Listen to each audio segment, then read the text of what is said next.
and welcome to Game Brain, a board game podcast about our gaming group. I am technically your host, Trey also. And I am here but metaphorically not. with the actual host, Tom Donnelly, working the board. Hey! And our executive producer who provided today's show notes, Ben Mandelker. As in, I wrote 5 bullet points, everyone. So that really elevated me to a high stature in this group today. How did you say his last name? Ben Mandelker. Okay, so here's the deal with my last name. No, there is debate in my family. Is it Mandelker or is it Mandelker? So my dad says it's Mandelker. My uncle says it's Mandelker. So I go both ways because I find that when people first meet me, it's not touching that one. It's easier. Come on. Let me off the leash. I got things to say. I like to use this name in all ends. Oh wow! Basically, he did it. It's easier. I'm a member of the LGBTQIA community, and I will make these jokes if I feel empowered to do so. I will say Mandelker a lot of times when I first meet someone because it's easier for them to parse the syllables than Mandelker. For some reason, Mandelker is not that different from Mandel or Mandel. Like, people can say Mandel easily. You add the cur to it, it goes crazy. You get Mandelby, Mandekliker, Mandelby, Mandepalaba. People go nuts. They can't say Mandelker. It's like handle her. It's like handle her, something I've never quite done. Mandel her. But, No, well, none of us have. Clearly, nobody at this table has. Handle her. No, but Mandelker is totally fine too. I say both ways. Along those lines, I sometimes am told that I mispronounce my middle name. Which is? Alton. It's Alton. It's Alton Alsop. Alton Alsop. Yeah, so it is not like Alton Brown. Correct. It's Alton. In our family, it's Alton. Because if it was Alton, then it would be Alton Alsop, and that's way too easy. That would make sense. That is way too easy. But my dad is Al.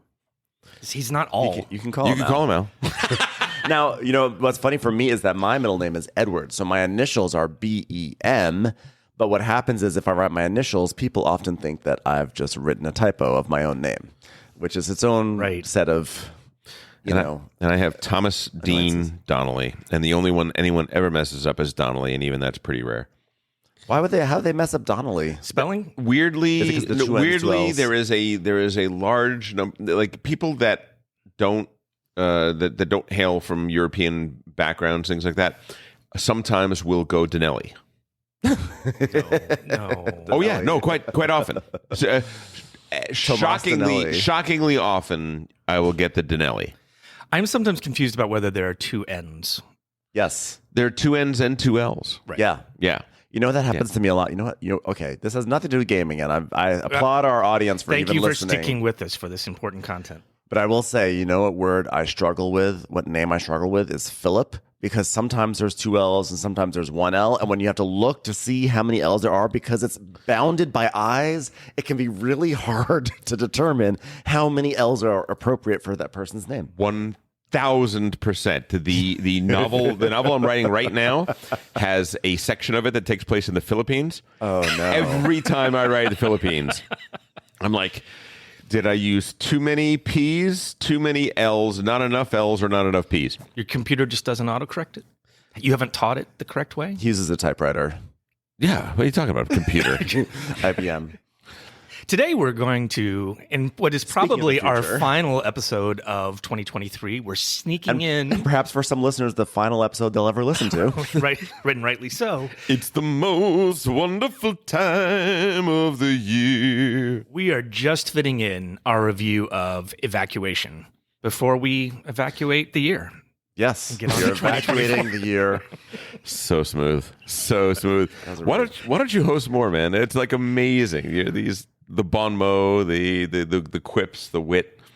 It's amazing. I think the reason I don't host more is that I don't actually have the equipment. You have the equipment. Ben has his own studio. I've hosted a bunch on Zencaster, and that's been a disaster, and that's why I don't host more. But thank you. Mikasa. I hear you want to hear more from me. I do.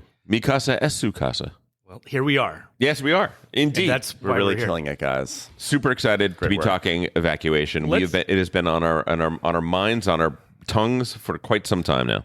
Wanted to get it in. Yes. While we could in 2023. All right, Ben. Yes. Let's talk about some of your recent plays here. I see a list of games that I want to hear about. Okay. Well, the first one that I would like to talk about is one that I played 2 days ago with our dear, sweet Jordan, co-host Jordan. I went over to his place. You played a game with Jordan? I played a game with Jordan. And that's awesome. I lived to Jordan to took survive. turns. We tried to play a game with Jordan. Oh, what's going on? Agricola issues?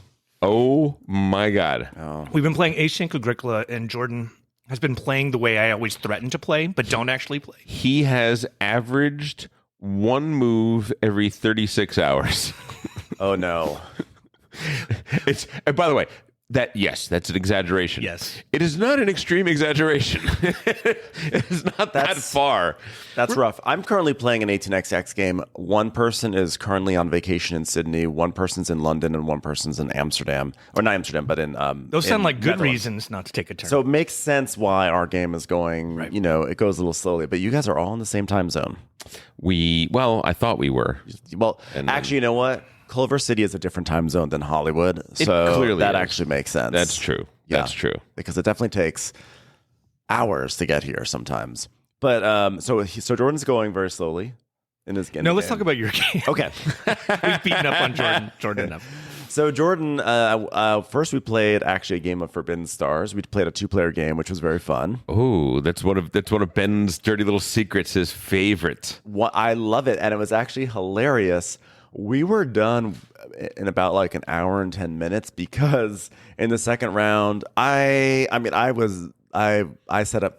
We did the make your own map, and I set up my map terribly, and Jordan just stormed on in and just took over. And in a 2-player game in Forbidden Stars is basically a game of like space capture the flag. Mm-hmm. Right. And I basically put his flags right next to each other in low defended places. And I was so focused on trying to do the cool thing with my faction that he just was able to just walk in and do like a double in one round, get both objectives.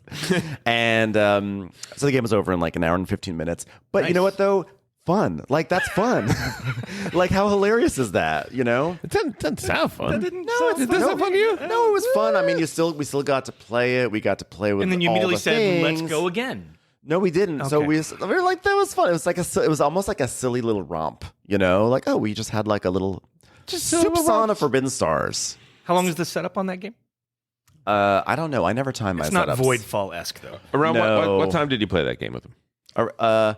Let's see. If you need to cross reference Yeah. with your Agricola, that was probably around 2:30 p.m. on Friday. Pacific Hollywood time zone. Yeah, Trey and I were sitting at our computers staring at an Agricola board that hadn't changed in approximately 12 hours. Wow. Yeah. Well, Maybe we need to do an episode on like proper etiquette during an async game. Something like, hey, I'm going to be playing another game for the next 4 hours. So like, Yeah. just so you know. Or Matt, I'm going hiking, or I'm going on a plane. Matt said, I'm about to get on a plane. Right. Good information.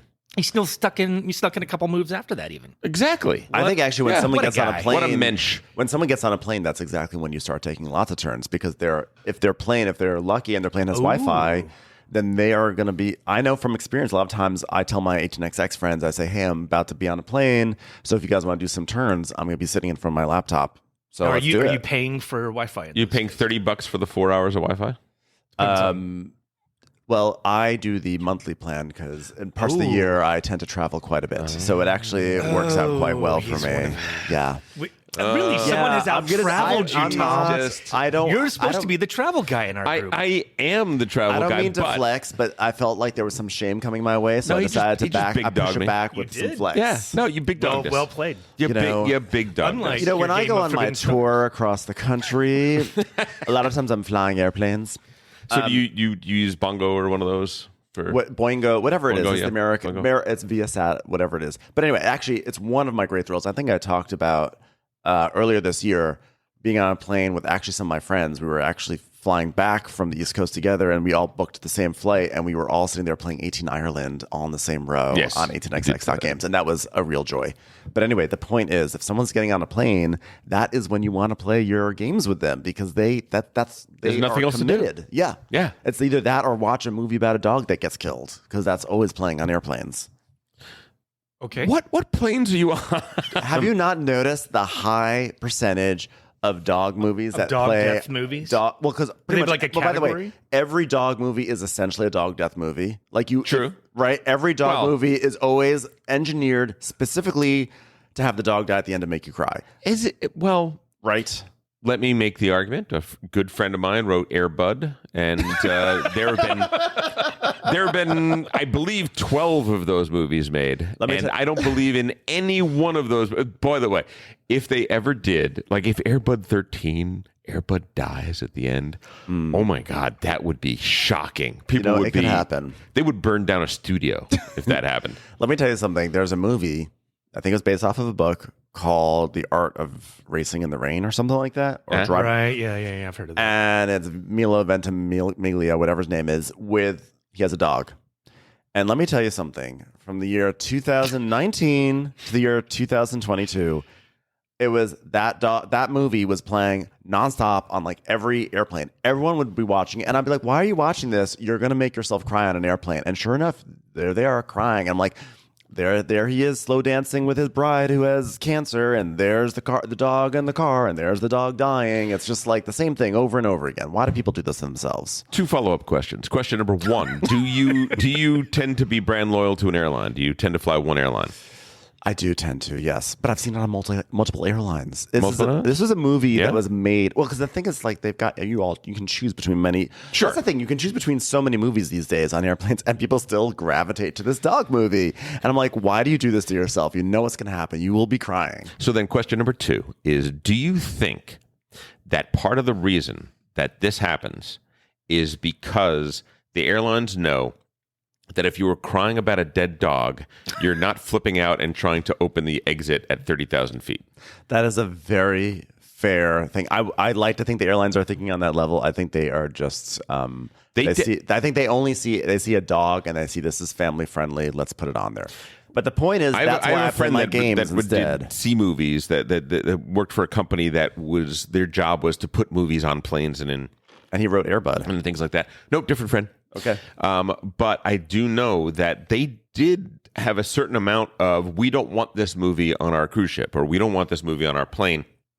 And sometimes that had to do with a wide variety of issues, like planes with movies on a plane with a plane crash. Obviously, no, yeah, it's a thematic. They tend not to like those issue. So much. Yeah. Captain Phillips on a cruise ship, not so much. They weren't crazy about putting that on their boats. Little children, things like that.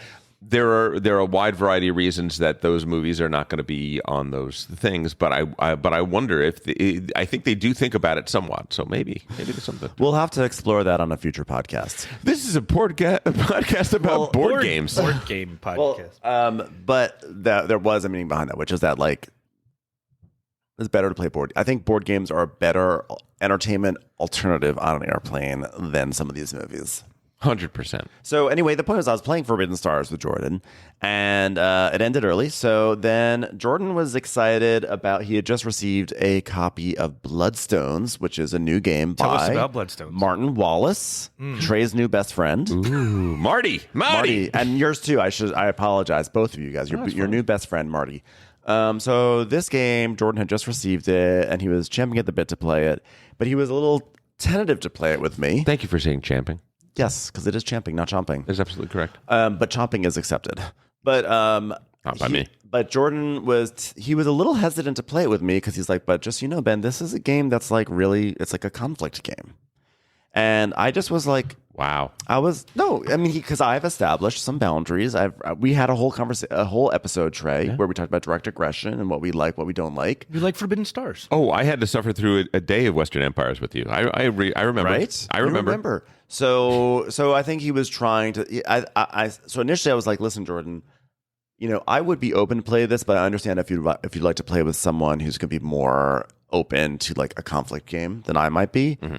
But then ultimately, after we played Forbidden Stars, then we're like, which is kind of a little bit of a conflict game. It's very conflicty, but I enjoy Forbidden Stars because there's a lot of stuff around the conflict that I find to be very fun and interesting. Yeah. Like the action selection and the card management and the upgrading. I just really, really adore it. So after that game, I was like, I don't know. I guess we've just played Forbidden Stars. I can get a little chippy. Why not? So we we started playing this game. So this game is essentially, I think Jordan said from 2 to 6 players. Okay. And you are basically, you're battling. It's literally a pure conflict game. You can make arguments that it has other elements, but it is essentially a conflict game. You have troops, your opponent has troops, or in some cases, some structures, and you are moving across a map, and you are battling, and you are taking over villages, and you're building villages, and you're building troops, yada, yada, yada. I'll get into some more of the details in one moment, but that's basically the vibe of this game. Okay. The board is very cool. The board is like a scarf. It's what, like this is like a newer trend in games where instead of like an actual board, it's now fabric. So we have this, like, it looks like this scarf or pashmina that's like this big square thing that goes out on the table. And you've got these different terrains, and all of your soldiers or troops or whatever you're using, you can build castles or have like siege engines or whatever. They're all dominoes. And the dominoes, they have like an icon on the some sort of depiction, so you know what type of soldiers. Maybe it's someone with a bow and arrow. Maybe it's someone with a sword. Maybe there are unique. But there's some factions. hidden information there. What you're saying? Yes, so it's kind of Stratego-esque, where there's like block game. I can see that there's a token there. No. When the token goes out on the board, you know what it is. But like you have a hand of like 6 tokens on your turn, 6 dominoes. So they don't know what you have behind it. And the dominoes. So it's not quite a block game, because a block game, when it's in front of you, only you know, and when you put it out, only you know. Right. And so it's not Stratego. So it's not Stratego at all. Got it. But what happens is, so you have different sort of soldiers and everything, and then on the left side of the domino, there's an icon that sort of shows how much it costs to put this domino out on the map. And by cost, it means how many dominoes from your hand do you discard to put this thing on the map. Sort of like what you'd see a lot of times with cards, like multi-card things. Sure. And then on the right, the dominoes have little pips. And those pips can be used to move your soldiers around the map, or the pips can be used to build villages. Villages are important because you can only put out new soldiers and units from villages. You also get a lot of points for villages. And then also when you have a battle, so later on, as you move your dominoes around, there will be battles. And then there is there's like you're pulling from a bag. All your dominoes are live in a bag. So whenever you refresh your domino hand, you're pulling from a bag. Does each player have a different bag, or is it a common bag? They each have their own bag. Got it. Because it's factions. But you start with the same tiles, probably. No? Well, because since they're unique factions. So I was playing the Necromancers and Jordan was playing the Hill People. And so naturally. Swamp list. It was Swamp list. He was like he had some giants, and he could go into hilly terrain, like more difficult terrain more easily. But as the Necromancer, I could summon an army of goblins, and if I killed his units with the Necromancer, I could turn them into an undead, and the undead had special movement. So we each had our own little thing going on. And basically, when your units are in the same terrain, you're gonna have a battle, and then you pull from a different bag, and you get like some pips from that bag, and you add those pips to the pips of your units, and there's gonna be a victor, yada yada yada. There's scoring. Scoring pertains to the villages that you have on the map. Like every time you have to refresh your bag, how many villages do you have on the map? That's how many points you get. You also get points when you win battles. It's like that kind of stuff. Right.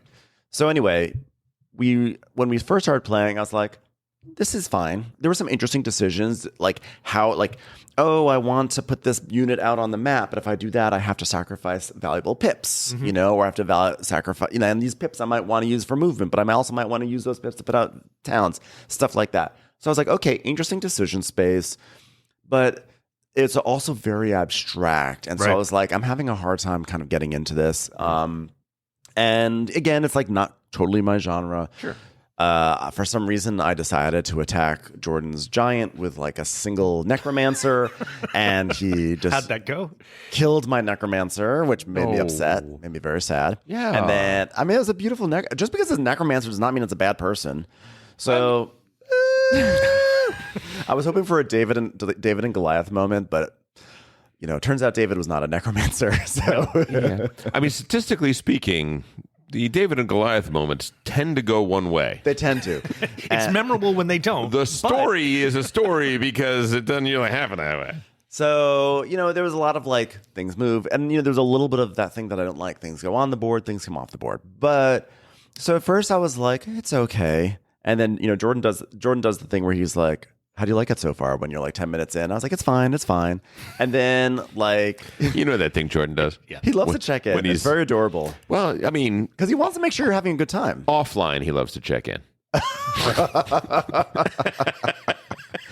No, it's actually very sweet because he always wants to make sure you're Jordan, having a we good time. apologize in advance. This is going to be a running joke for the episode. Continue. Yeah, he's gonna be we're just gonna punch down on Jordan the entire time. But like he always likes to check in, make sure you're having a good time, and everything. So when he did the check-in, I was like, it's fine. It's fine. Interesting decision space, but I can already tell once this game is done, whatever.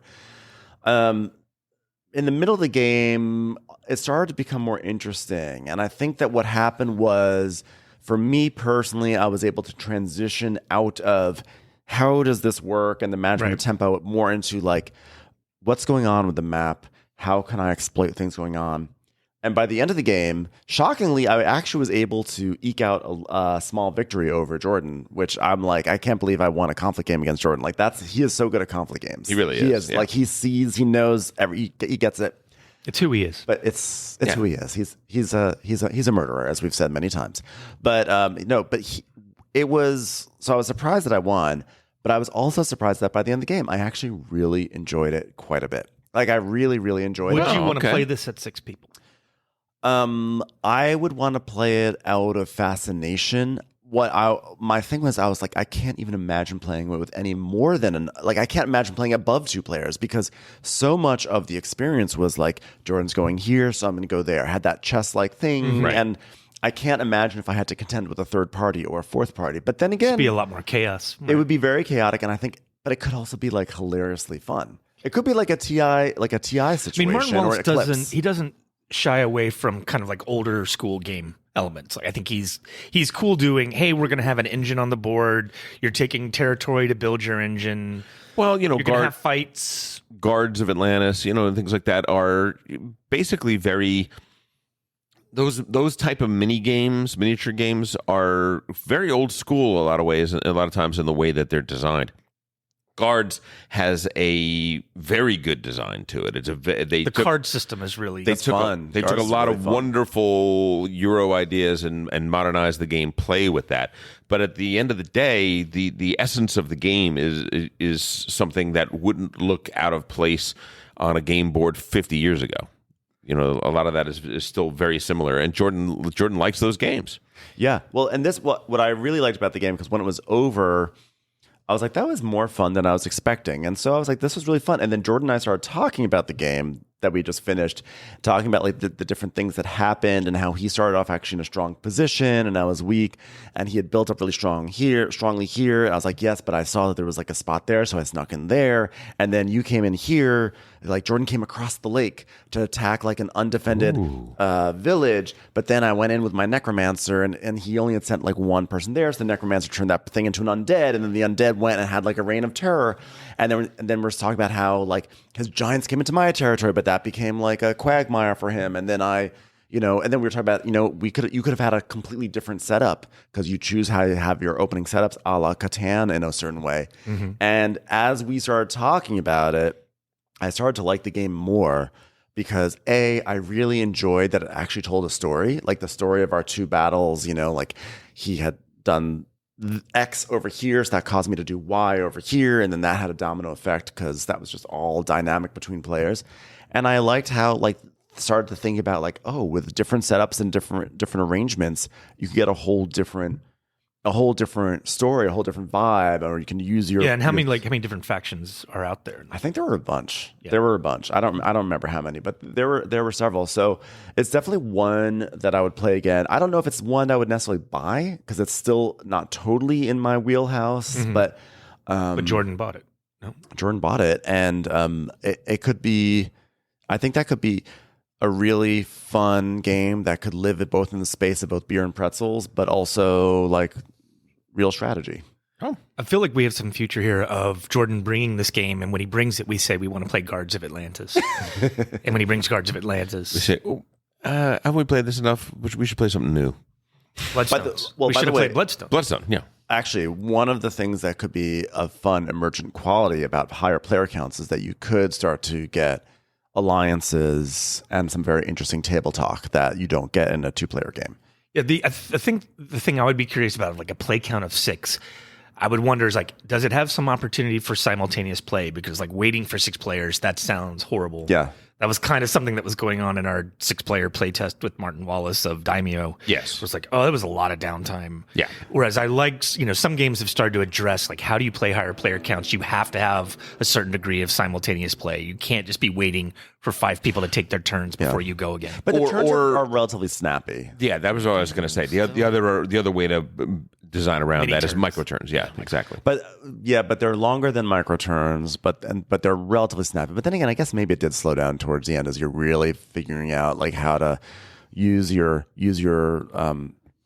stuff. And there was some other point I was going to make about this, but I forgot what it was. But it was surprisingly a very fun game for me. Yeah, the moment you get up into the 4, 5, 6 player count in that type of game, it's almost impossible to get the turns micro enough. Because you really want a rondel game size action, which is, I go to this space, I build 2 of this. Boom, done. Next, go.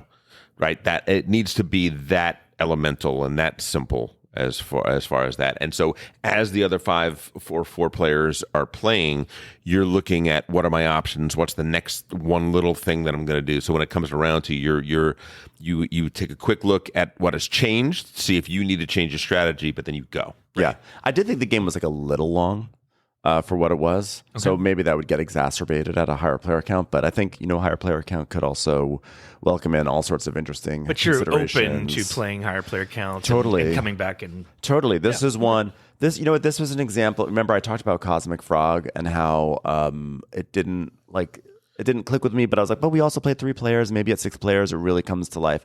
This is one where it worked for me on a lower player count, and I could see the potential. Well, conflict games in general should work it too, because there's zero sum. But you know what the difference is with Cosmic Frog? The issue that I have with it, with only one play, so like grain of salt, was that I felt like it had, it suggested, this was the point I was going to make, it suggested that you could do certain things, like you could lock away things in your quote-unquote vault, and then there were actions in the game that like destroyed your vault. And like there was sort of like enough Euro stuff in Cosmic Frog that I got like salty when my Euro-y kind of things got destroyed, whereas this game is just outright conflict. It just establishes... It knows what it is. It establishes its tone and its boundaries very, very well, so you don't even feel bad when you lose a battle. It's fun. It's like, cool. With a name like Bloodstones, I would not have thought troops on a map. Yeah. I was thinking... something more gothic. Isn't there a CCG that's very much like it? Like gemstones in a bag, almost. Okay. You know what I mean? Like something Azul-like, or I don't know. I can see that. Ben, what one other game would you like to talk about? The only other one I'm going to talk about that. By the way, you're doing a great job as host. The only other game I really want to talk about, which is I don't have too much to say about it, is Manhattan Project 2, which is this is more of a game on the brain than it is a play.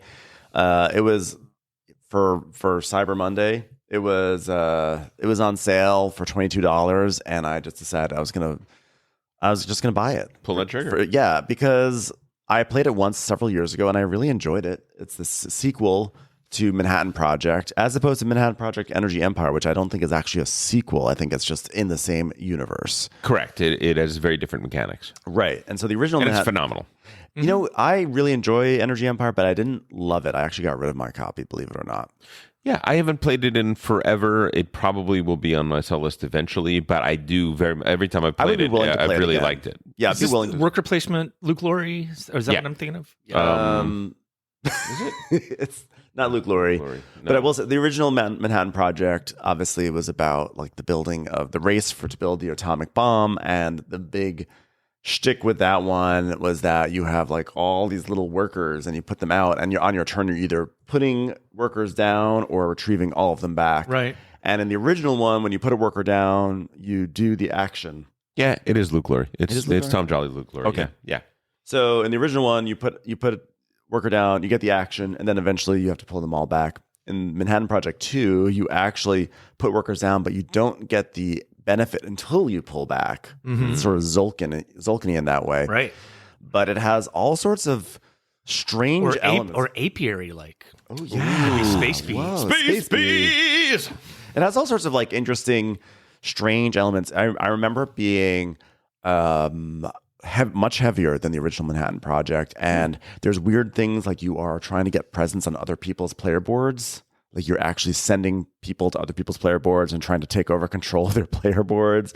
You're sending people build factories in their own player boards, and then people can come to your factories, and you're sending submarines to people's player boards because everyone represents a nation that has coastal waters. So you can send your submarine into people's. So is that sort of vaguely like PAX Pamir even, or no? I don't remember PAX Pamir well enough to, because you send people around the table on that, like assassins or something like that, right? I mean, right, you can kill other people's cards in PAX Premier. Sometimes might be a stretch. Yeah, you can attack people's tableaus. Yes. Anyway, this is a game that came and went from like 2017 or 18, and I just decided it's cheap, and I feel like it does. I really enjoyed it, and it deserves a second look. So I'm really excited to get it to the table again. That is your niche in our group. You go and you find these older games or games that were just overlooked and missed by us. You scoop them all up, you play them, and you give us your verdict. And sometimes you come up with Red Cathedral. Sometimes, yeah. But I mean, not like Red Cathedral is the hidden gem. I mean, that was a major game, but like we just all missed it. We missed it. And by the way, plenty of people miss. There's so many good games coming out these days. People are going to miss a lot of stuff. I just think that, like, looking back at Manhattan Project 2 and knowing our group's play style and everything, I think that it would actually go well with this group. I think the fact that you are sort of engaging with everyone's player boards, and there's like three different scorings that happen during the game, and every game it's variable which ones score in which order, so it's going to affect how you do your game. I don't know. I think it could work out well. We're going to see. Cool. In the spirit of games on the brain, I have a New Year's resolution. What's that? Ooh. So my New Year's resolution is actually to teach more games. Oh, great. Okay, because I feel like I'm spoiled. Yep. In that we got a lot of people in our group that are really good at teaching games. Some people like Matt who actually enjoy reading rule books. Oh, he loves it. And I don't. Yeah. Generally, I don't. So I can be lazy. I can let a lot of people in my game ecoverse play games and kind of make recommendations and then teach them to me. And that's nice. That's very nice. But I feel like I haven't been holding up my end of the bargain because I do teach games, but the filter tends to be I learn games here and then I teach them to family members when I go back to Texas or something like that. But anyway, so I'd like to learn and teach more games, and kind of in the spirit of that, I started to look at games that were getting games that I have interest in, like Daybreak has come out. Yeah. I'm the one that needs to learn how to play Daybreak and teach it to people. I saw some reviews for... You taught me White Castle very recently, so I got it, but somebody else taught me first. Okay. That was not from the internet or from the rule book type of thing. I need to actually be the initiator on some of these, but it's also the case now. Wait, why do you feel this way, by the way? I'm just curious. Why do you feel this guilt? Because I feel like I'm a lazy jerk. And also, there were some games that I wanted to play. I want to play Daybreak. And clearly, I need to be the one to teach it because no one else is going to. So, hey, Trey, it's your turn. Kind of the way you shook me at BGG. And it's like, hey, you've got to teach a game at BGG Con. Well, you got to believe in Daybreak. And so I went and found someone to teach me apiary. Right. Okay, but then immediately taught to apiary. Right. Yeah. So that's not really breaking the cycle of violence. No, it is because BGG is a super time sensitive situation, and that was the quickest way to fulfill your remit. And then I taught you Space Bees. But I guess so I want to learn Daybreak. But it's also just I'm realizing there's a lot of games that I want to play right now. I want to learn Forest Shuffle. I want to learn Sea Salt and Paper. These are games that have gotten some good reviews here at the end of the year. But they're also games that might be good for playing with family members. Maybe, yeah. And relatives. Yeah. These games are on BGA now. They're on Board Game Arena, and I think you can play them solo. So that's my New Year's resolution is to learn games, probably by using Board Game Arena as the teaching method, yeah, and go from there. So, but those are all games. Sea Salt and Paper is like a card game, right? Mm-hmm. Yeah. Okay, so it's showing up on some end. So Trey is going to learn how to is going to teach us a card game, and then Tom, when the next Vital Lacerda comes out, you can do that one.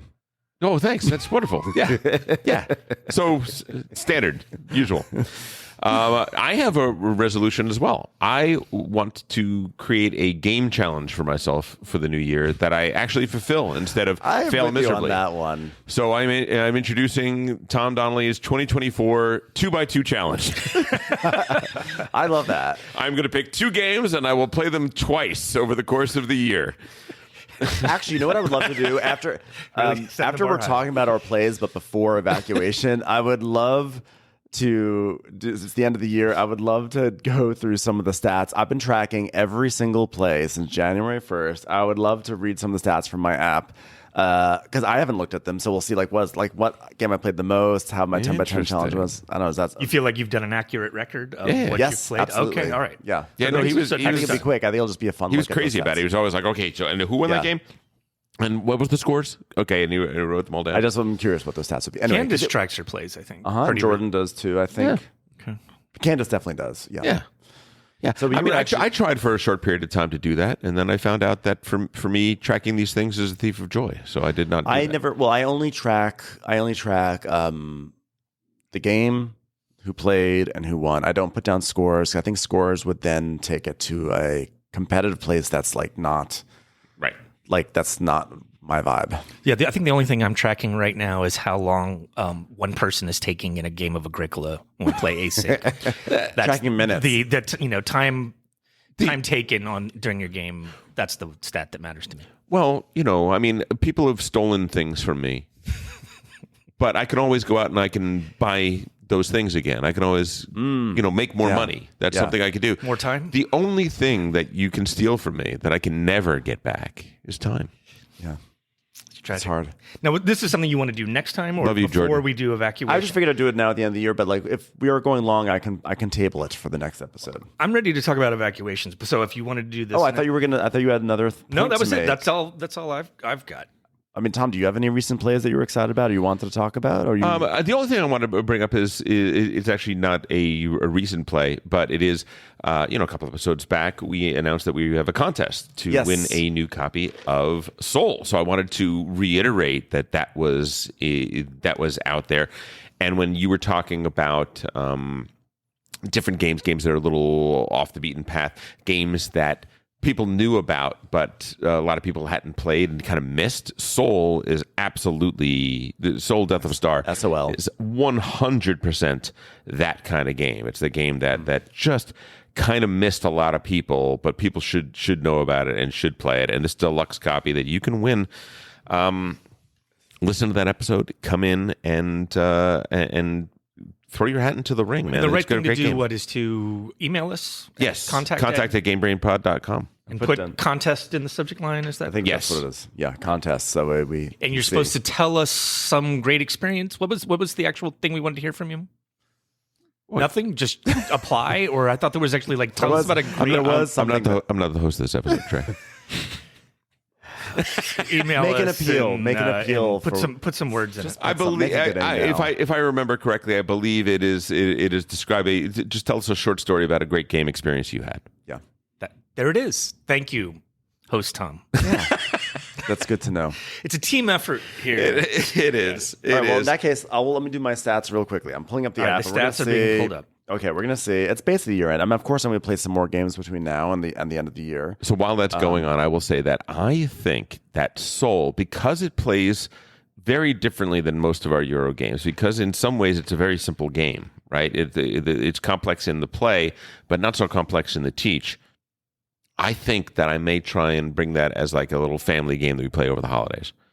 Okay. Bring it home and I think it's a great family game. And try it out. I really do think it is. Yeah, it's a very interesting design that doesn't have a lot of rules overhead when it gets right down to it. It's fairly simple. I think it probably shows where your family is in terms of playing games, because I'm going to go visit. I'm going to Portland or Oregon for Christmas. Some new family members, so I'm kind of at square one. Where it's hey, new people with games. So I'm looking at more Wingspan. No, I'm looking like just one wavelength. I think this is the level. Wits and Wagers. This is kind of the level I'm at. It's not a Wingspan.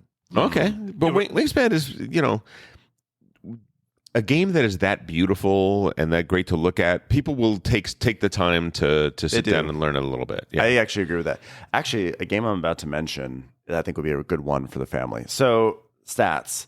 I've played 212 games this year. That includes some online ones. Online gaming. Just a little bit. I figured, that was time. That's time I. You'd think those would be fast. Well, it depends. It's rough. Actually, different time zones can be hard, and you guys are going through that. So I played 137 games. 67 of those games. Wait, you said you played 200? Well, I had 212 plays. 137 games. Distinct games. 67 of those were in my collection. So I got to play. That was actually pretty good. I got half of those were so you're tracking your collection as well? I didn't even realize I was actually tracking that until I saw it right now. Okay. The most played one, do you have any guesses? Avalon. Yep. Yeah, I'm not even going to let you do it. 17. Played it 17 times. Did not get to play it this past Friday. Are you still doing Friday night game nights? Yes. Okay. You've not been disinvited. No. I'm just. It just feels like it's been forever since you've had one. No, I know. I missed one week, and then we had 2 weeks which we had it, and then the month of November I was gone for almost the whole. No, I'm just joking. I was there 2 weeks ago. Like you haven't been able to have them as consistently as you have. So crunching those numbers though, you said you played 160 something separate games. You played 210 games entirely. Plays entirely, and you have almost 20 plays of just one game, meaning there were only 40 other times where you played something more than once? Not even. Yeah. Well, I can say this. Numbers 2 and 3, they both were tied. I played those games 5 times this year. I've saw there are 2 games I played 5 times. 1830? No, I've actually never played 1830. Isn't that wild? Oh my God, that's crazy. That's amazing. Are you a guesser? Do you like to guess? You don't have to guess. Forbidden Stars. No. Evacuation. Obviously. Yeah. 5 plays. And The Rich and the Good. Okay. Yeah. Okay. So those are 2 and 3. Number 4 was 18 EUS. I got 4 plays into that, but I was also doing it. I was doing a play testing for that. And number 5 was actually 1822 MX with 4, which was actually tied with The Red Cathedral and Robotrick. So that was actually 1 through 7. So those are my top games. The top, it wasn't going to be the top 5, but it wound up being top 7 games of the year. And then in terms of my 10 by 10 challenge, this was sad. I don't know why I decided to do a 10 by 10 challenge, and the games I put on it are actually. So I put the games 10 games that you play, each one of them 10 times. In my mind, I don't know why. Why I did this. And there was only one game you played more than 9 times over the course of the year, and that was Avalon. No, there's only one game that I played more than 5 times. Yes, that was Avalon. Yeah. But so the games I put on here were games that I either really like and want to get more plays of, or games that I feel like there's more depth there and I want to explore but it's sometimes hard to get to the table. So Food Chain Magnate, I played 0 times this year. How is that possible? Guess what we're doing on Friday? I would love to play Food Chain Magnate more. Like, let's get that on the books. Done. You finally got Horseless Carriage in. I did get Horseless Carriage in. But done. Food Chain Magnate is actually, that's a game that should be relatively easy to Chef's play. Kiss. It's a perfect game. It's amazing. Forbidden Stars, I have 2 plays of that this year. You just got one in under the wire. Nice 1-hour play. Imperial Steam only once. Sorry, but maybe another time. We've been promising Jordan we're going to play it. Do you think that the reason Jordan's taking so long with his turns is he's punishing us for never playing Imperial Steam with him? I would respect that, but no. Okay. Leaving Earth, played it 0 times this year. Not surprised. That's a hard one to get to the table. That's a hard one to get to the table. I have it back here. Yep. Magnate, the First City. I played that once. I got 1 play out of that. That's your game. I really enjoy it. I really enjoy that game. By saying it's his game means that he's the only one that likes it. Trey liked it. Champions it. Paul liked it. Candace liked it. The thing is, the reason why I wanted Did they like it, or did they say nice things so they could move on? Well, some people understand joy when they see it, and they did. But the truth was, the reason why I put it on there was because I really wanted to explore the bubble system to see if the bubble system had some emergent strategy with it. So, on Mars, you want to play a bubble game? Crisis. That's the bubble game so far. Yeah. On Mars, only played it once. Okay. Still. Roads and Boats 0 times. Sky Mines twice. Tragedy Looper 3 times. And Twilight Imperium 2 times. So I have a total of 12 of my 100 plays. It's not a great turnout. But those are ambitious games. How's my 2x2 challenge sounding to you? I think that's what next year is going to be. So that's pretty good. It still sounds like a challenge. No, I could. So 3 by 3. That was a joke, but would realistically speaking, I think a 4x4 challenge is probably the sweet spot of something that is that is actually surprisingly harder to do than you think. Based on my stats, you see, I only had 7 games that were played like 4 or more times. The other thing that's tough about it is that, like, if we were simply counting like games we reviewed, we would make that fine. It's like the nature of the 4x4 or something like that is like you're going to name games going forward into 2024 that are from the past. Yes, because that's unfortunately for us, like we're often reviewing new games. Yeah, so like going back to play something like a Splatter is tricky. Like, but then what is the point of these challenges? Is the point to be like, oh, I set this challenge and I did it and I won? So like, yeah, you can do like a 4x4 and you there are games. But I feel like these are the challenges. You should be identifying games that you need to get under their skin. Yes, that's why I chose that wacky list. Yeah. That a lot of the best things about the game don't start to emerge until you've got some better understanding. But what Ben's saying is that the challenge is much more important than the completion of the challenge. It's making you mindful of the things that you want to do more of, right? Exactly. I think it's really at best for those moments where you're like, what do you want to play? I don't know. And you look at the challenge, you say, okay, maybe we can do one of these games. I think that's probably its best use of it. But I also think there's a middle ground where maybe you also want the joy of being able to complete a challenge, and you don't want to make it easy so that way you win the challenge. Let's say you won the challenge. That's like those Kickstarters that have a goal of $500. Like you want to maybe like the 4x4 or 5x5, so that way you are inspired to explore games more. You will not do the 5x5 challenge. I'm telling you right now. 4x4, I think, is 4x4. Suitably difficult. We're going to do 4x4. Given our schedule and the way our game nights and the things that we get in on a regular basis happen. That's this podcast, way before I was even on it, did ambitiously try to have some sort of 6x6. A 6x6. We did 6x6, yeah. I mean, maybe it's time to bring back the collective challenge. We did not. Nobody has ever made any of these. No. Let's make one. That's why I'm once. saying the 2x2 challenge. Listen, if we did a 4x4 and you put Imperial Steam on there, I would say the odds of us completing that are less than 50%. I love Imperial Steam. I think we could do it. I would see the optimism is really we're at our most optimistic right now. But getting in 4 plays of Imperial Steam in a year would be hard. I think if we set a 3x, if we set if 2x2 challenge is a joke. 3x3 challenge is 100% reasonable. Almost too reasonable to make it to put the word challenge into the. Here's how sentence. You do it. You have competing challenges. So half the group has one 5x5. The other half has another 5x5. So now you're not just motivated to do some sort of challenge. You're actually motivated this is going to cause Paul to lose another organ. You're trying to beat the other team.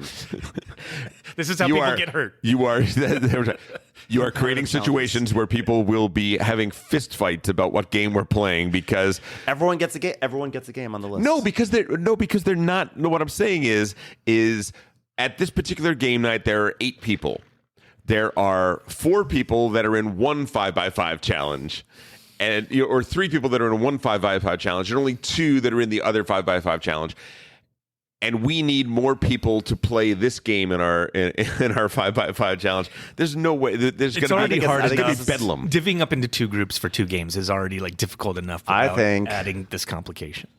I think it's. Right, I think let's consider it for the next year. Let's consider it. No, we're not going to consider it for the next year. Workshop it, Ben. If you don't want to be part of it, you don't have to be part of it. Let's just reiterate, Ben. You don't have to be part of it. On your 10x10 challenge from last year, what game? What was your end tally? I believe you said 2 games. Of just 2 games which you played none times, 0 out of 10, and yes.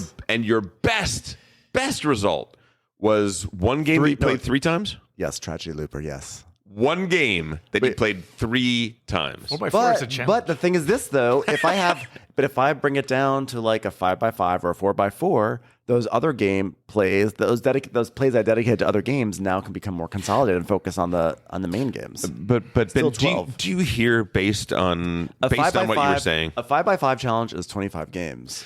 Yeah, So but you're I've done 12. I'm talking basically about halfway. competing I'm half- 5x5. This is one of those cases where what he thinks he's saying versus what we're hearing. These are different. Yes. I guess what I'm trying to say is Yeah. I am trying to look for answers to motivate people to go deep with their games. And what I'm hearing from you two is that you just don't want to open the door to optimism.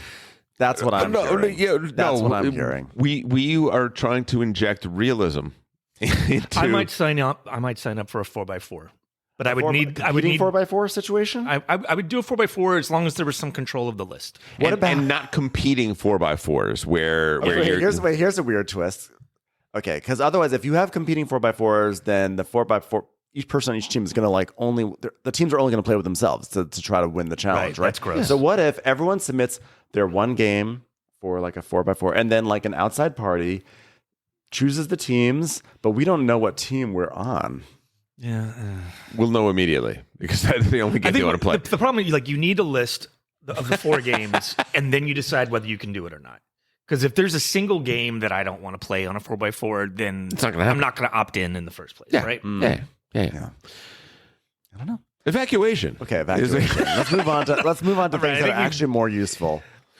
All right, let's talk about evacuation. I'm glad we're getting this one in before the end of the year. All right, so the stats. Same. Evacuation. This is the new game from Vladimir Suchi. Apparently this was... Suhi. Thank you. You're welcome. I'm an American. This game at one point may have been called Hexodus. They have that down as an alternate name here. Mm-hmm. The artwork was done by Mikhail Peichel. Again, Tom will correct me incorrectly. I know. Published the by glare Delicious you gave Games. me. The glare you gave me has shut me up. I can't say anything now. Graphic design by the same Mikhail Peichel. And the weight of this game, 3.97 out of 5. That's feels low.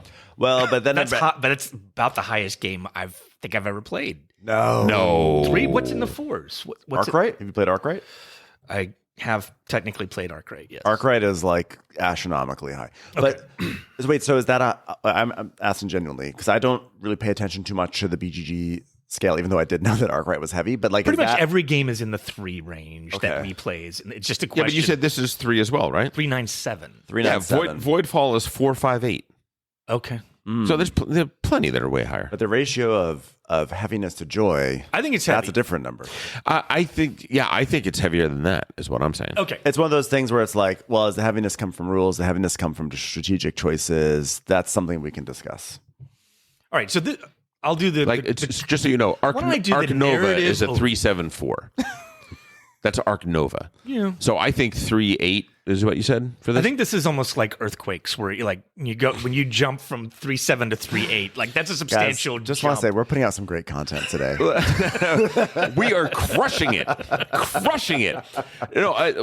We've talked about before many times how the weighting system on BGG is a very difficult thing to parse because there is the rules weight, there is the play density, right? There's all sorts of different things. Yeah.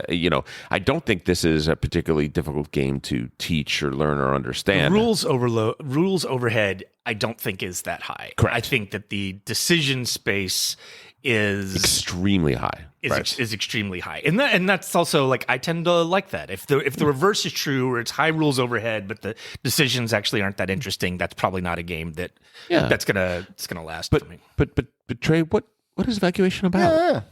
Since I love the narrative behind games, Trey's all about story. I am. Always has been. Go. All right. I think the story of this game is great, which is that we are all kind of representing different factions on Earth. Old Earth, that we are leaving. The jig is up. Earth is collapsing. We have to relocate to a new planet. Technically, the sun is expanding, and it's going to destroy. Not our fault. Earth is doing fine. It's not collapsing. Sure. It's just the sun. Okay? Not our fault. The sun is too. When what we are doing in this game is we are taking all of the people on Earth and the economic infrastructure that sustains us, and we are moving it to a new colony. All is a strong word. Okay, well, that's aspirationally we are trying to a new planet, if you will. Yeah, to a new planet. And so what makes this kind of like distinct in my mind from other board games I've found is that you have an engine of old Earth that you are beginning with. You have an economy. And you have zero engine and economy on the new Earth. But that is the game, is you are dismantling your old engine and building a new one, and how you sequence this deconstruction of your old engine in order to build the new engine over the course of only 4 turns is an incredibly complex question, but it also is the meat of the game. 4 rounds, not turns, but yes. Rounds. Correct. Sure. Yes. Right. Yeah, that is the gist of it. And by the way, each round, you're probably only getting 4 to 6 turns. Yep. It's not. There's a very small number of actual actions that you take in the game. So you're on your turn, as Tom has alluded to, you are playing a card in order to take some actions.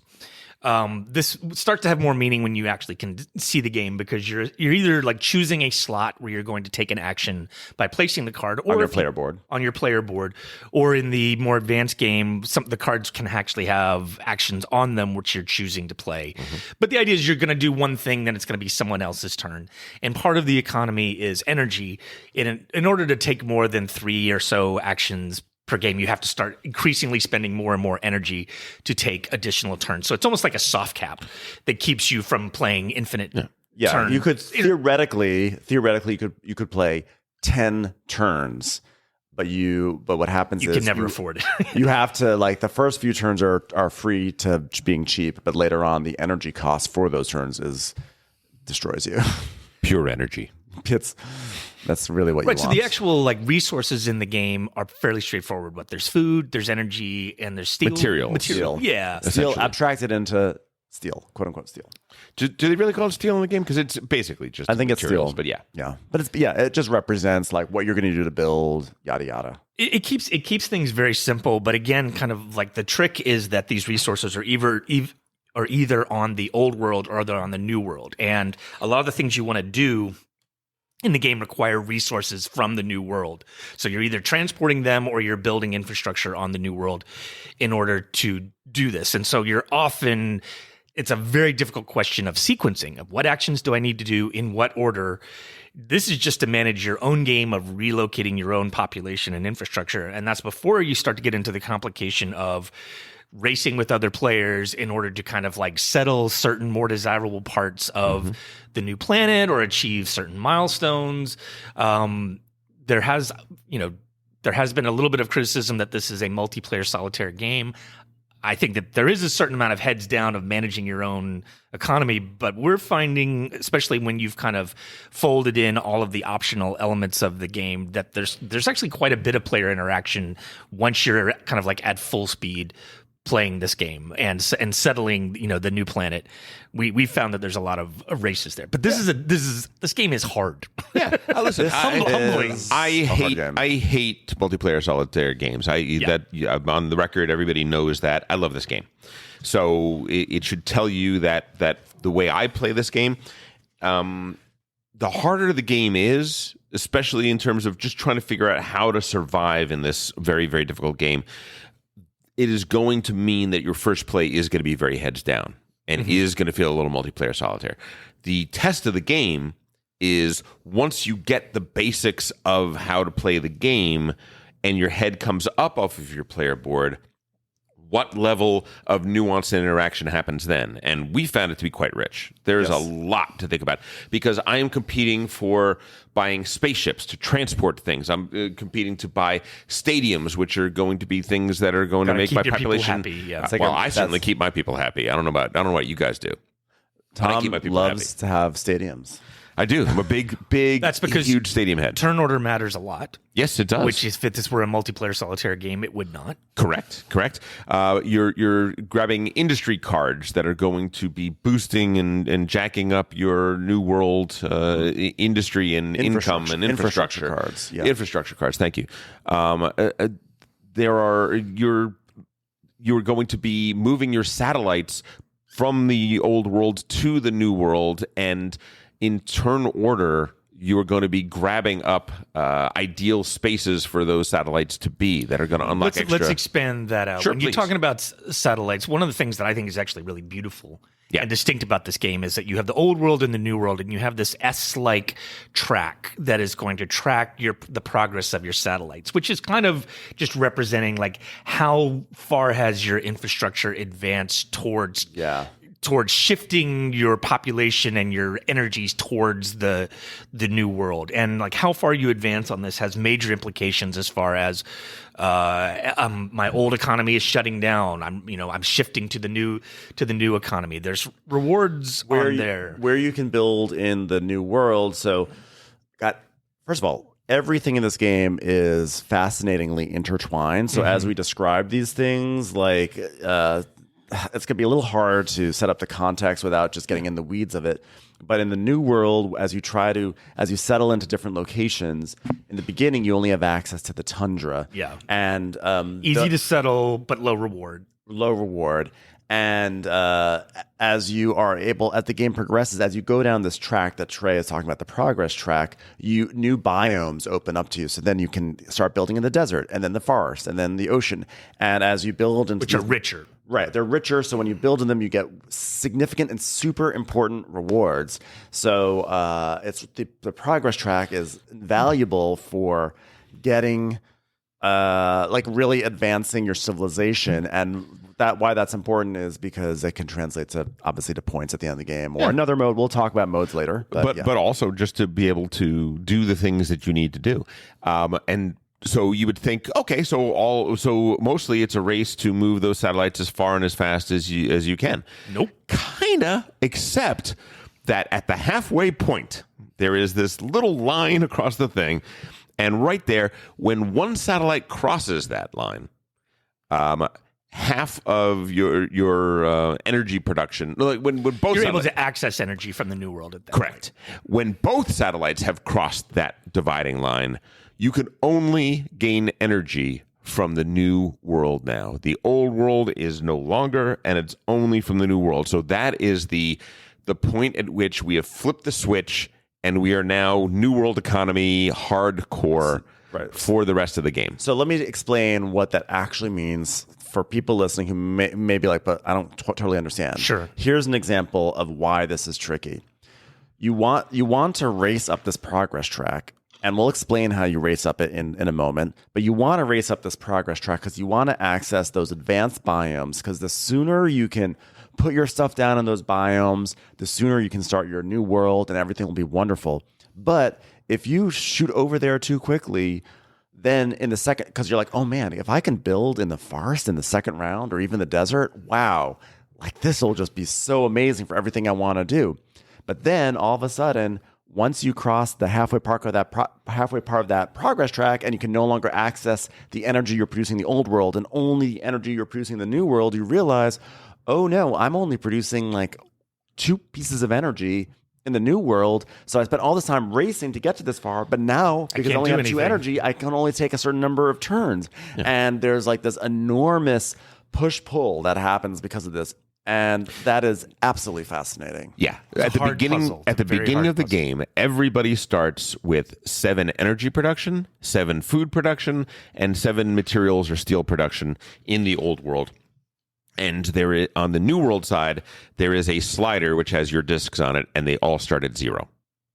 When you transport things from the old world to the new world, you are flipping over discs in the old world, and those discs could represent 2 bits of population. They could represent 1 factory. They could basically, those are the varieties of things that there are as you're moving over. When you flip them over, all of a sudden, now my income in the old world is 5 materials, 4 energy, right? It's going down.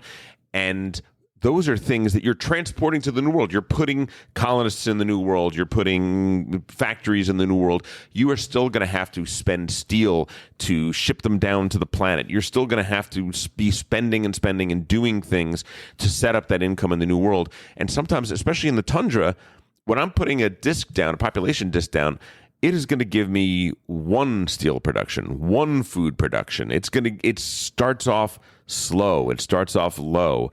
So that transition from a fairly prosperous old world that is dying to a new world that you're just trying to get a foothold in is absolutely fascinating, really, really nail-biting, and is the reason that people say it's multiplayer solitaire, because for a while, you're just trying to do it. You're just trying to succeed in doing it, let alone competing with anybody. Play, there's a lot of potential for just almost like abject failure. Yeah. It's like, I failed to launch. Honestly, I never escaped in a splatter form. In your fifth play too. Honestly, the game we were playing this week, I was failing. But one of the reasons why you fail is because you're always trying to go at it slightly differently, which is, I think, really probably one of the greatest aspects of this game is that you finish and you want to go back and do it better the next time. And so, like that timing thing, we gave an example of, this is what happens if you go too fast at the beginning, is that you go past this point where suddenly you don't have any energy to support future actions. But if you hold back too long, then what happens is you might actually generate a lot of resources in the new world, but you can't really access them. That happened in our very first game, Tom. Remember, you generated a huge amount of energy that just sat there, which maybe was good because later on you were eventually able to use it, but it wasn't helping you in your current game state. And so, and also, if you hold back, you don't shoot forward to the greater biomes. Actions cost so much. Let me back up. Actions cost so much with the energy. So when you just do a settlement action, which is to basically claim a hex in the new world, you want to make the biggest bang for your buck with that. If you can do with that one action, if you can raise your production 2 or 3 times or even 4 times, the efficiency of that action, being able to do that in the forest or the desert, is so massively important. And if you're just doing like the tundra, little ones at a time, you are killing. You're killing your tempo, and so you can't hold back too long because you are going to lose tempo. 100%. Let's just talk really quickly about how those satellites move. So basically, after the action phase is done, and the action phase is done basically when people pass, and I pass because I don't have the energy to take another action. It would cost me 3 energy to take yet another action. I don't have it. I'm passing. Once that happens, we do a transport phase where we're taking the ships that we have purchased, we're spending energy to send them, and we're flipping over Everything costs something. Everything costs something. Yep. We're flipping over the discs of the old world, saying those people are traveling to the new world now, and we're putting discs and squares down in the new world that represent the factories and people that's already happened, that have moved. But we're transporting. And now we're going to move the satellites. The satellites are going to move a number of spaces equal to the total value of the actions that you've taken. The point value, exactly. So if I played 5 actions, I played 2 actions that were a value 1, one that was a value 2. These are the slots that Trey talked about on the player board. Each slot has a different value. Correct. And listen, in our first game, we were playing a lot of 1-slot actions because guess what? You get an action and you get an extra resource cube, and every resource cube is so precious in this game. You don't even know. It's by design. Yeah. The stronger actions have a lower progress value, and in the first game, you're like, I don't think we really cared that much until we saw. Oh, we're still in the tundra. We're like, it's a numbers game. We're landing in the baby part. We're like, of the why planet. why would they have a slot?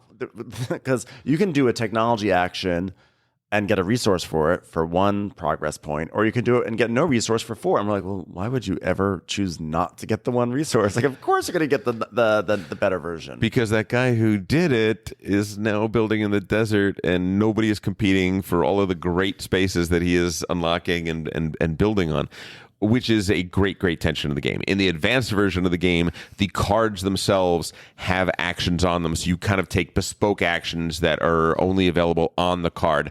And those have a wonderful calculus as well. Like, there are some very good actions that are worth 0 progress points. Right. There are some I could build a ship, but I have to pay 2 more metal to be able to build it. Why would I ever do that? Oh, 6 progress. Yeah.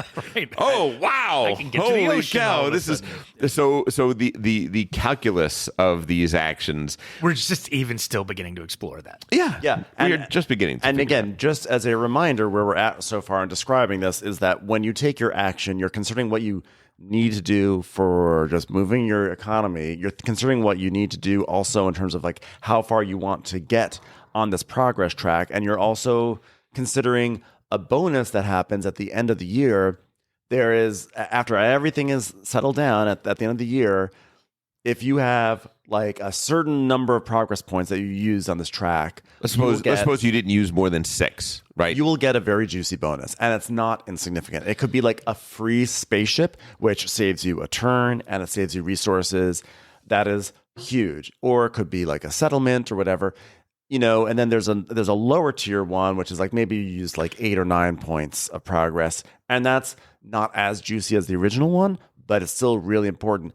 They're not insignificant considerations. They're all trade-offs. Yeah. These are all trade-offs. So, in like, this stuff. if you're going really fast on that progress track, you're also like you could miss this free spaceship. And just to be clear, you have 2 satellites that you're going to have to be moving along the track, and the rule is that one satellite can never get 2 segments ahead of the other one, which is to say that each section of the satellite movement has got around 5 or 6 spaces on it. Yeah.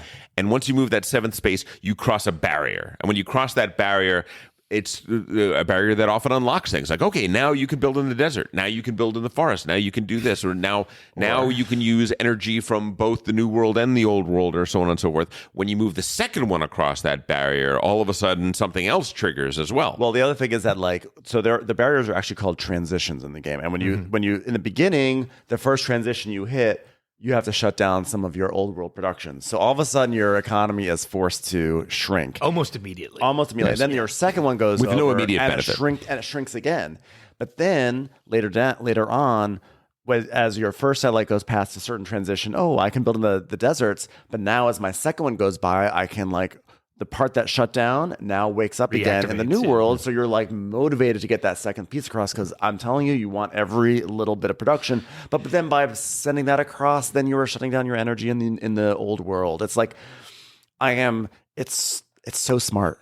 It is so smart. I cannot believe. And this track, the track is not like so many games have tracks. It's like the cult tracks where what does this mean exactly? It's not like Great Western Trail, New Zealand with the exploration, with the parrot track. Yeah, no, these tracks literally wrap around from the old world and then wrap around the new world, and they really do represent your commitment to the new colony. Yeah, I like to think of it again because I'm too narratively focused. It's okay, these are the 2 satellites that are linking us from the old world to the new world. So one's facing backwards, one's facing forward, and they have to communicate with each other. Yeah. That's why they can't get too far away from each other. And they do express your economy.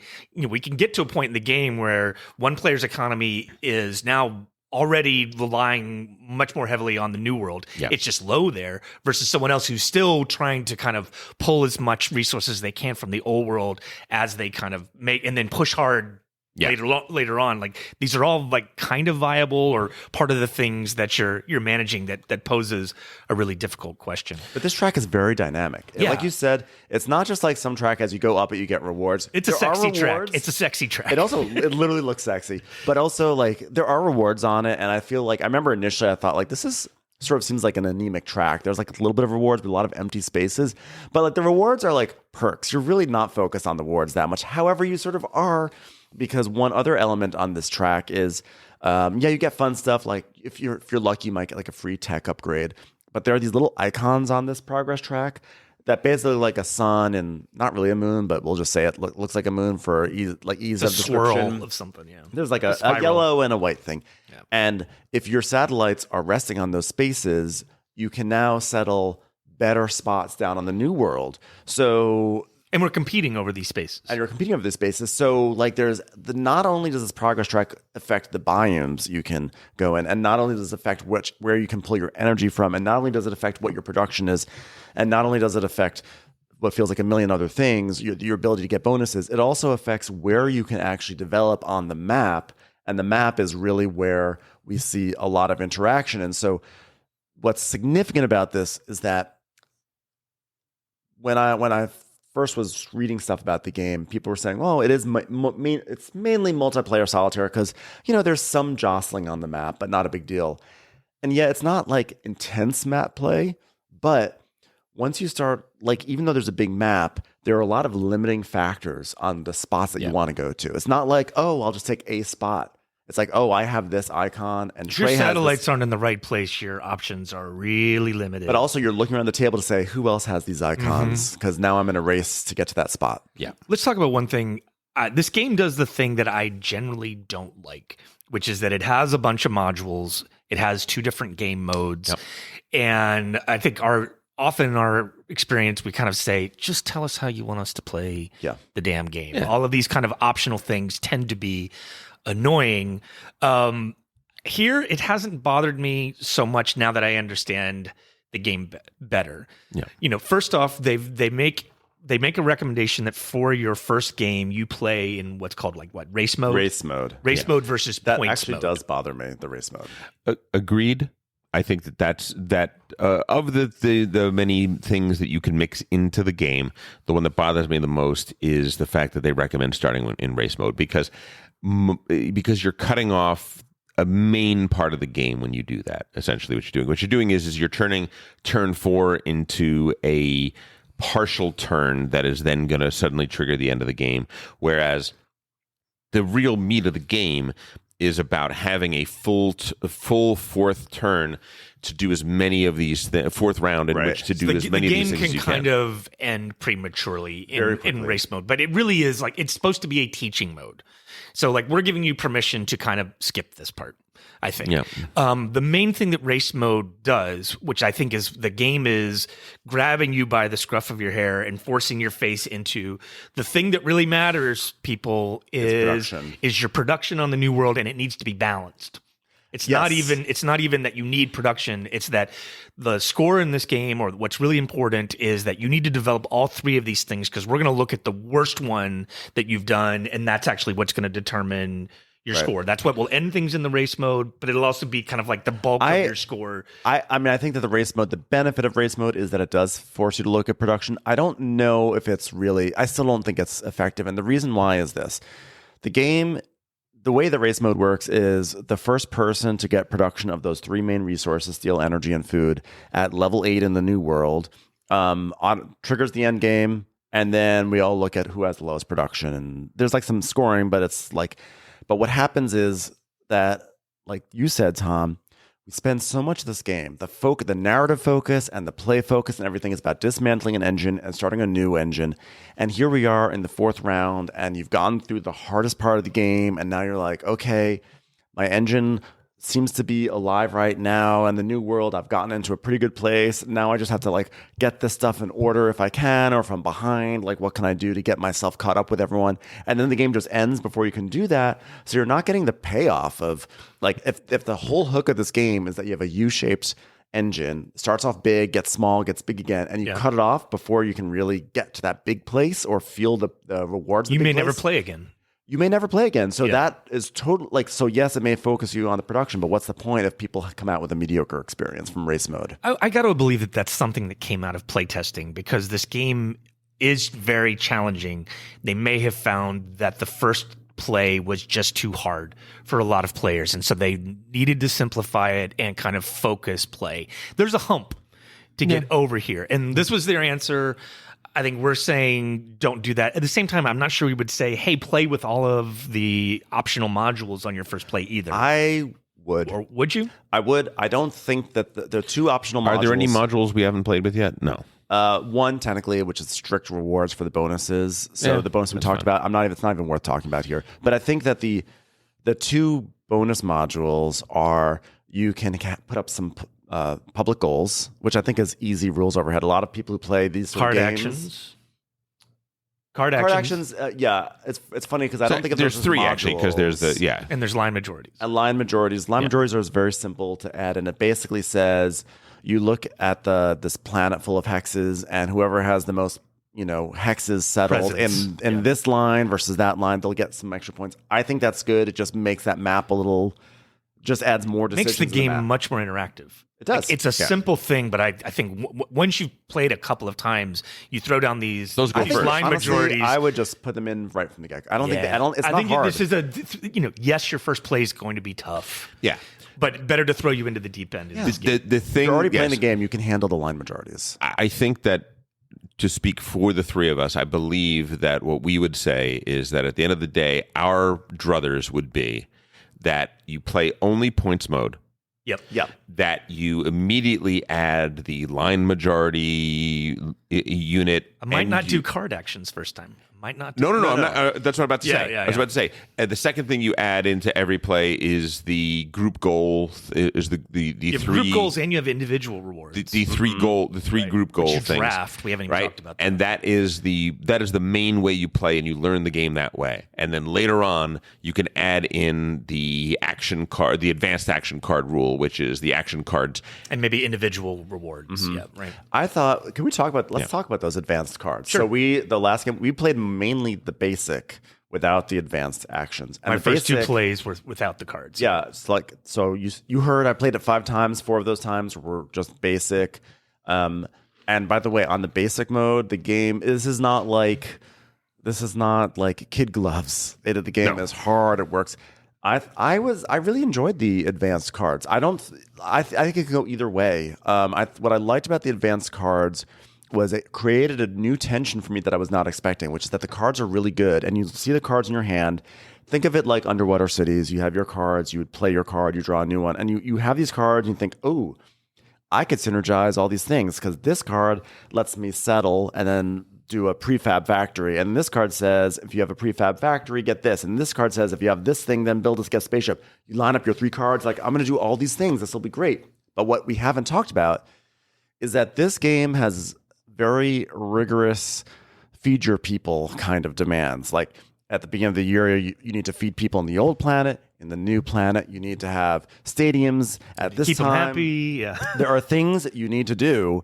And what happens is when you are playing these advanced actions, it's like, oh, this is fun. I can synergize all these cards. But it's often at the expense of ignoring all the things the game wants you to do. Yep. And so deciding how to balance that was exceedingly difficult for me. And on top of that, like you said before, a lot of those actions have low progress points, so you're not doing the progress card. So I thought it added for sure a major challenge. Like I'm glad I didn't have that my first play though. It would have been too much. Too much. I think it would have been this game. Listen, I love the decision space. Yeah. It also can be analysis paralysis producing, which we will get to in a couple minutes when we talk about the negatives. Because I do want to say one thing about so there is a game that I love that has an advanced mode which has action cards that are unique to people's play. That's El Grande, right? El Grande, the base game. Right. There are 5 things you can do, and everybody's choosing between them. In one of the expansions, you can choose your own hand of cards, and that card that is both going to be your bid and the special action that you're going to take. Once you have played the game a lot, every once in a while, playing with that deck is amazing. It's wonderful. It's a very rich play space. It doesn't say that I don't ever want to go back and play the base way. The base way is still awesome. I feel the exact same way about this.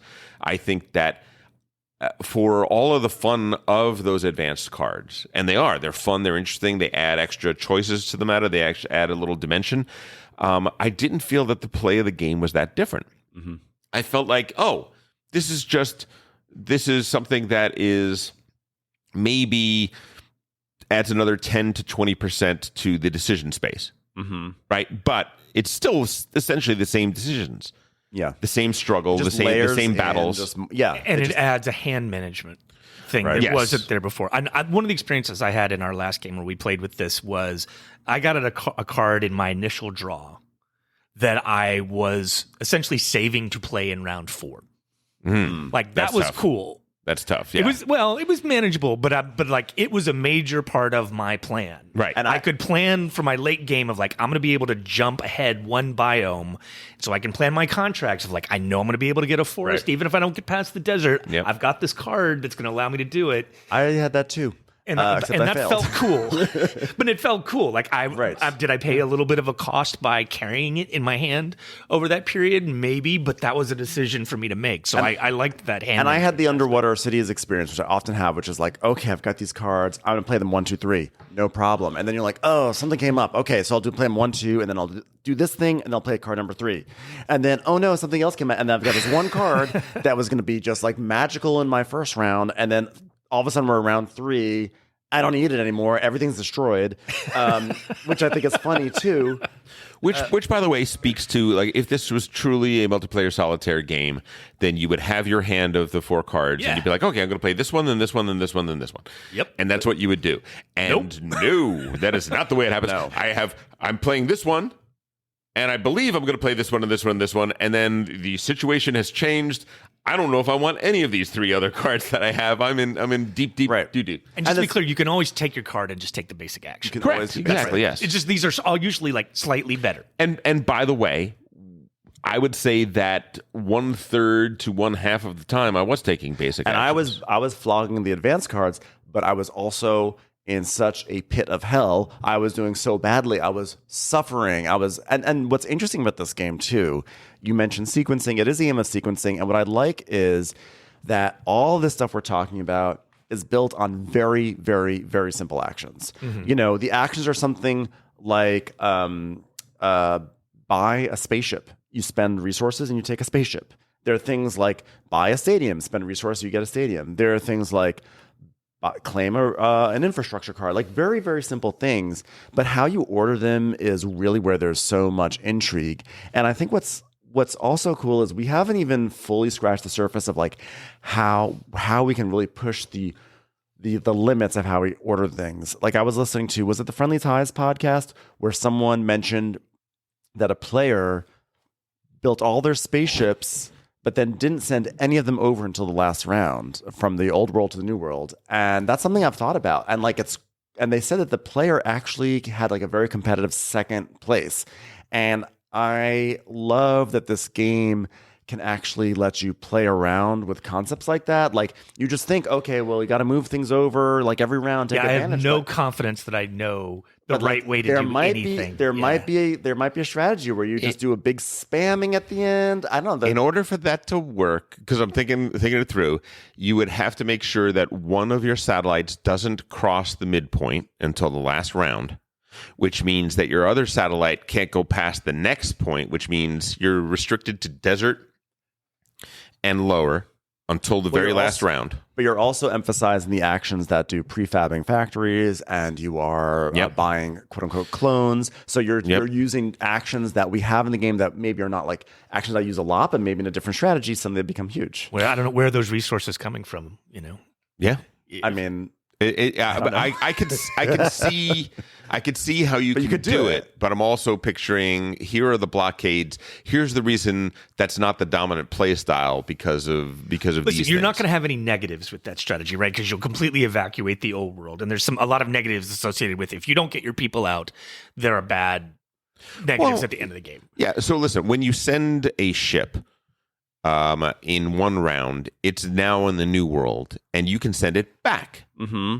Right? On the next so ships that leave in rounds 1 and 2 can have two trips, basically. Right. Mm-hmm. By playing the strategy where you can only play the ships once, you're essentially taking assets that you've paid for and getting half use out of them to some degree. Right, so you're not buying those ships in the first 2 rounds if you're doing this weird strategy. But if you have a resource surplus, that if you're using a ship going back and forth, you're also using energy that you'd use for actions. Correct. So you are saving on energy by not sending them. And if you have like a whole bunch of resources in the old world, then you can do it. Yeah, but let's say 3 metal and 2 energy each time, right? That is that is spending. You're getting 2 trips for 3 energy for 4 energy. Either way, I think we're getting into the Either way, the point is, let's talk about the negatives. The game has the building blocks to change around with stuff like that. And before we get into negatives, sure. This may actually be a transition to negative for you guys. I don't know, but I do also want to talk about the tech tree in this game, which we didn't touch that. Yeah, I actually really like it. I don't want to lose focus of it because there are 4 sets of tech tiles that each player gets one. It's random, and then you sort of scramble them. And which, by the way, is the same as Nucleum. It's an interesting new development where rather than having randomized sets, there are 4 players in the game. There's an A, B, C, and D set. Essentially, you get randomly selected one of those, and those are your techs for the game. Right, but the difference here, though, is that Nucleum feels much more directed to me. I don't know. I like this better than Nucleum. I think this was interesting. It's like a small little design choice, but I thought it's like an impactful one. Basically, in everyone's set of tiles, you have 3 level 1s, 3 level 2s, and 3 level 3s. And you have all the level 1s are on one row, level 2s are on the next row, level 3s are on the next row. So you basically wind up having with 3 columns. And since they're randomized within their group, sometimes the level 1 technology that says you get to do this thing then leads to goes to one technology, but in a different game, it might lead to a different technology because the tiles are scrambled. And so you have these tech trees that are in their own set, they are the same, but your paths through them change. And I inevitably really enjoyed that. Some things are going to line up, or you're going to see some opportunities, and then that's going to give you just a little bit of a push in a certain direction, especially once you start selecting your individual endgame scoring goals. Yeah. So you're already early on, in almost like Agricola fashion, you're developing a little bit of a plan from the very beginning of the game. Yeah. Yeah. I really enjoy it. To wit, I would say that I think that a variant of this game should be that you choose the placement of your tech tree. But I think the only problem with that is that I think you might be compelled to do the same. Then there's a right way. The same thing over and over again. Maybe. I mean, it would be more powerful when you can line up things with. It depends on your personal. It depends on your personal goals that you have in front of you. First of all, so that might change very much the This is output. part of the replayability. And I also think that what we think are the best tech tiles in future plays may not be the best tech tiles. Yep. Absolutely. Everybody has the you may settle an ocean tile Early, yeah. That's a level 3 tech tile. And doing a level 3 tech tile is actually quite hard in the game. That's what is it's not that it's 5 hard, tech actions. 5 different tech actions. Time. Yeah. But those water tiles are so good that but racing to that is totally viable. Yeah, basically an ocean tile is effectively approximately 5 different points worth of really economy in the world. And what's good about these tech trees is that like they are the way I think a good tech tree is, which is that you look at them and you go, oh my God, this must be broken. Like, you look at someone else, you can do that? That must be broken. I mean, in my case, in the last game we played, I actually did break it because I put my level 3 on level 1. So when you guys were like, that seems so strong, I was like, And then you guys were like, Ben, that's a level 3 on your first technology. But Ben, why are there 3 dots on that one?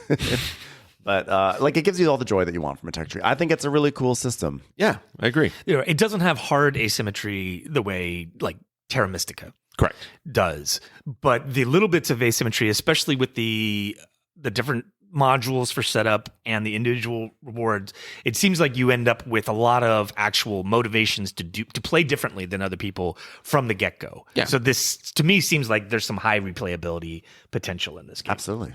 Yeah, exactly.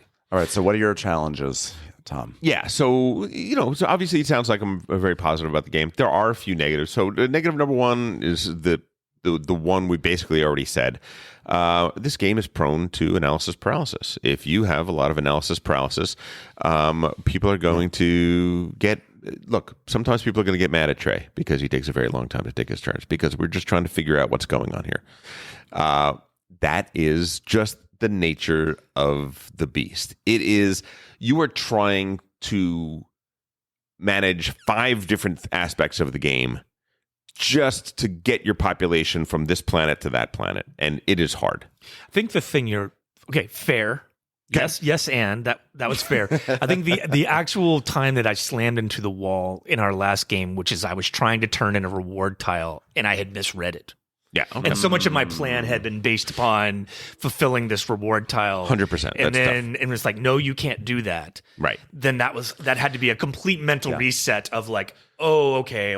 No, you have to redo your whole plan. I have to redo my whole plan in that moment, and everyone, is waiting. It's like, okay, I'm definitely going to have to take a moment here. Yeah.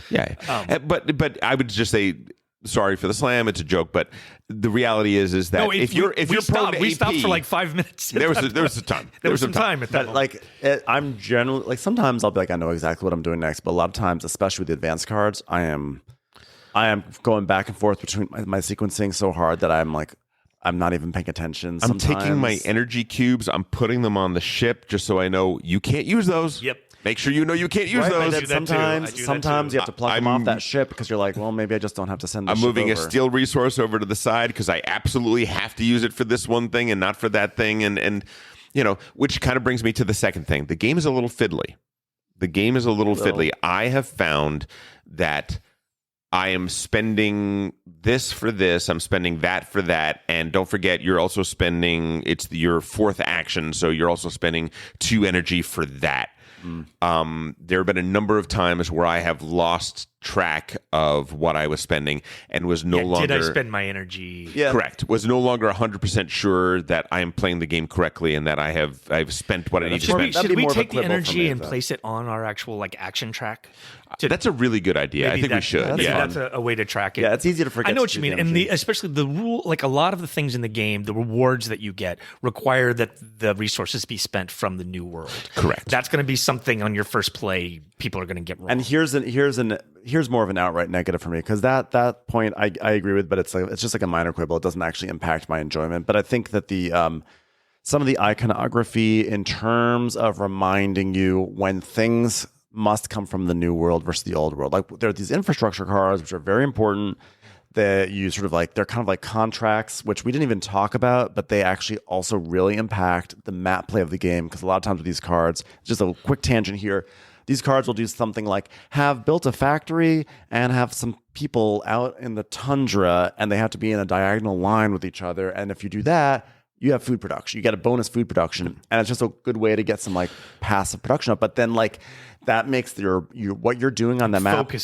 focuses you, but also then it's like, oh, there's all these spaces, but because of this infrastructure card, there's really only one space that I must have. And then, oh no, Trey just went there. Everybody listening to me right now, do not sleep on the infrastructure cards. Don't. Do not sleep on. They're a really important part of your tempo. The main, one of the main things in the game is New World production, and anything that boosts New World production more than the other guy is going to be a huge tangible advantage to you in the game. It is going to allow you to move your satellites ahead faster, to switch your economy over to the New World faster, and it multiplies your benefits in the latter half of the game. So anyway, but this infrastructure cards, you can only build them by spending resources that come from the new world. I don't know if we explicitly said this, but when you get resources that are generated from the new world, they go to the left. They go to one side of your player board, and old world goes to another side. You actually have 2 pools of resources. Yep.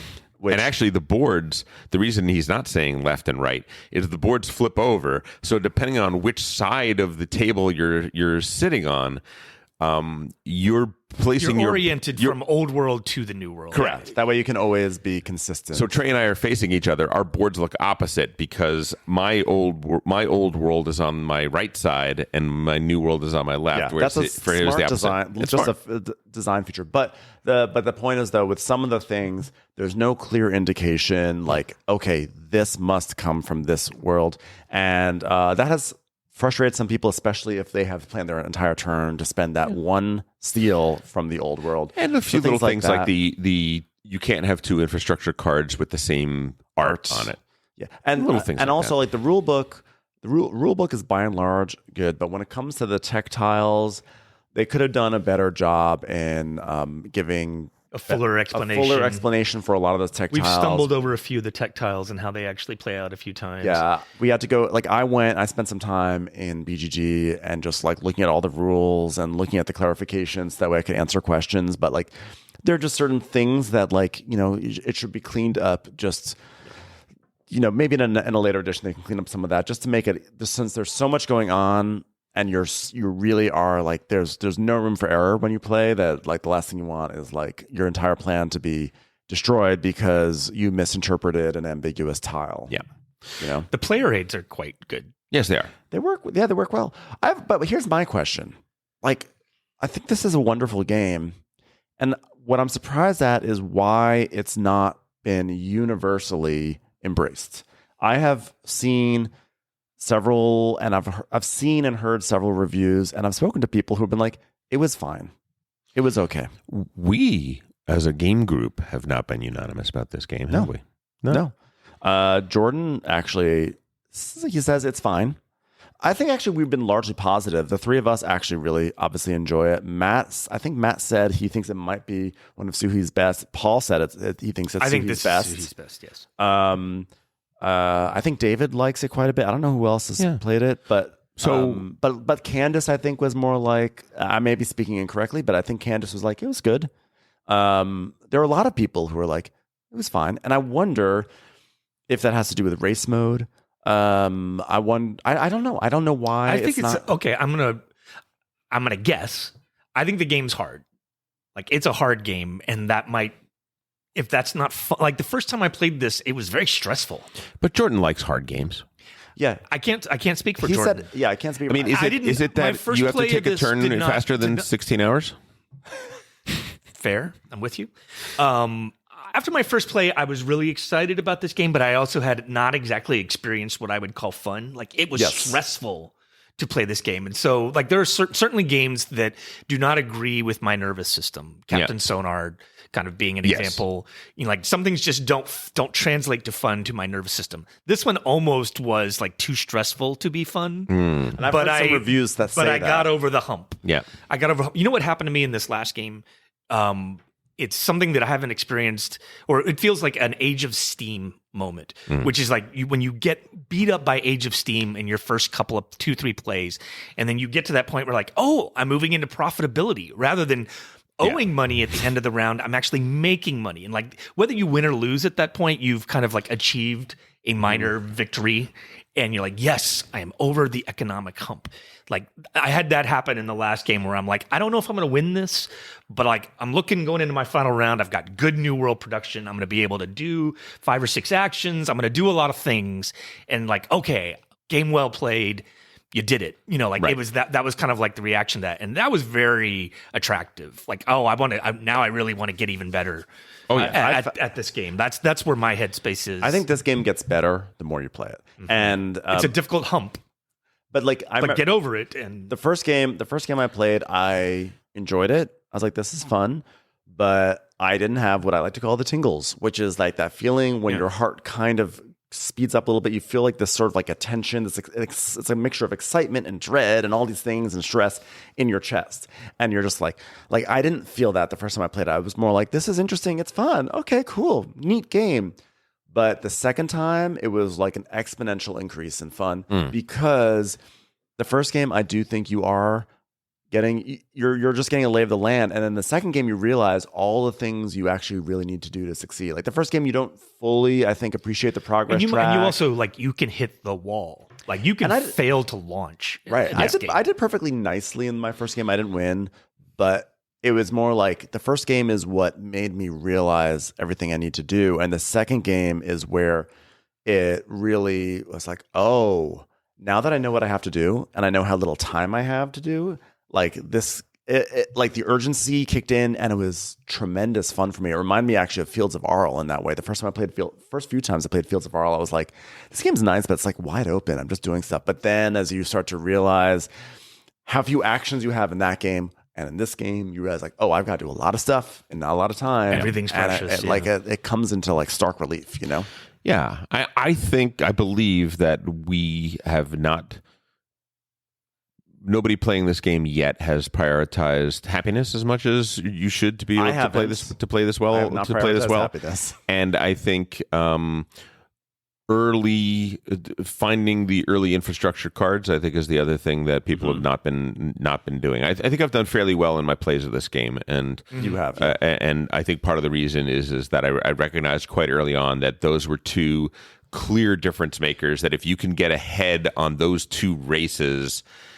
But the game becomes much easier. Not always. Because you know what? Those infrastructure cards, you have to also be smart in how you choose them. Because I have done things where I've taken infrastructure cards and I've not been able to play them, and that's a wasted action. Well, that's why I'm saying that the choice of the cards is the important thing. It's not. I do not mind spending 1 steel to sweep those cards and deal out a new hand of cards for that. Yeah. Right, I think especially if that's a you're good paying play. from the old world, that's not so bad. It's not horrible. Yeah, I've certainly been in the game where I've seen one of those infrastructure cards come up, and I'm like, "That's the one I want," and then watch another player snap it up. Me, yeah. Yeah, but like that's a highly interactive moment. It's like those cards end up determining a lot of what you're going to do. Yeah. And so you need to get stuff that is achievable, and then you need to carry it out, and you need to carry it out quickly. Yeah. Well, it's Too. interactive. Like, it's a tempo choice. It's interactive in that there's an urgency of like when you're doing your actions, you have to say, I need that before someone else gets it. I would not, in all fairness, say it's interactive in that I'm looking at everyone's boards necessarily. I'm saying, oh, wow, Trey is, it matters to Trey that he needs these things, so he'll probably take that card. But it does happen every now and then. And in fact, the very first time we played, Tom made a great move where you were settling in the tundra and you had all these places to settle, and you looked at my infrastructure card, which I had foolishly played ahead of time, and he saw what was the most ideal spot for me, and he just went and took it. And I was like, well, now that is interactive right there. Yeah. Yeah. And now I was like, that was very exciting that you did that. Yeah, Ben was very mad. But I was happy. You were mad. You were happy mad. Because you showed out of the gate that this is not multiplayer solitaire. No. And by the way, when you take infrastructure cards, they're all face up. You can see what they are. I think that the rule should be that you leave them face up in front of you. Mm-hmm. Ben, I've only played this game at 4. Have you played it at any other player counts? I've only played it at 4 and 3. Mm-hmm. I have not played it at 2.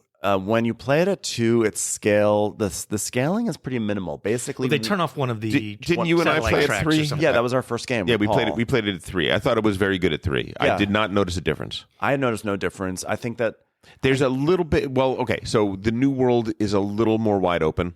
yeah. You can definitely build in more Less places. elbows. A little bit less elbows. Yeah, that's for sure. But I'm not crazy. surprised that the hexes don't scale down a little bit. But maybe the idea is that like it does. There's still so few really good hexes that like no matter whether it's 3 players or 4 players, you're all vying for the same awesome hexes. The best ones, yeah. Yeah. But player count so far between 3 and 4 has. Yeah, I also felt like it was fine. I think at 4 is 2 probably player the they best. turn off the second track, the second satellite track. Yeah. That's Yeah, they turned that off. 4 players the sweet so spot. we can't really speak to it yet. I mean, but it plays fine at 4. And I haven't done It did not. It was solo. not an especially long game. Like not short, but No, it's but not crazy long. It's not 2.5 hours. Yeah. It's manageable. Mm-hmm. And like we've talked about the AP here. Like to me, those decisions are like that's exactly where I want to be thinking of all these balancing things. So I'm not sure that's a negative. And again, and it's not playing too long. It doesn't overstay its welcome. Yeah. When I look at a Suhi game now, I always ask myself, is this... So I love one of his very first design, Shipyard. I would play Shipyard almost any time. I love that game. Absolutely. I really, really enjoy it. Underwater Cities is a game that I don't play very often, but I always enjoy it when I play it. Love it. But then there's also games like Messina, which I came away from my first plays of that game and I'm like, that's a freaking genius design. And I stand by that. Really It's a brilliant design, but it didn't stand the test of time. It wasn't one of these games that I wanted to come back to again and again.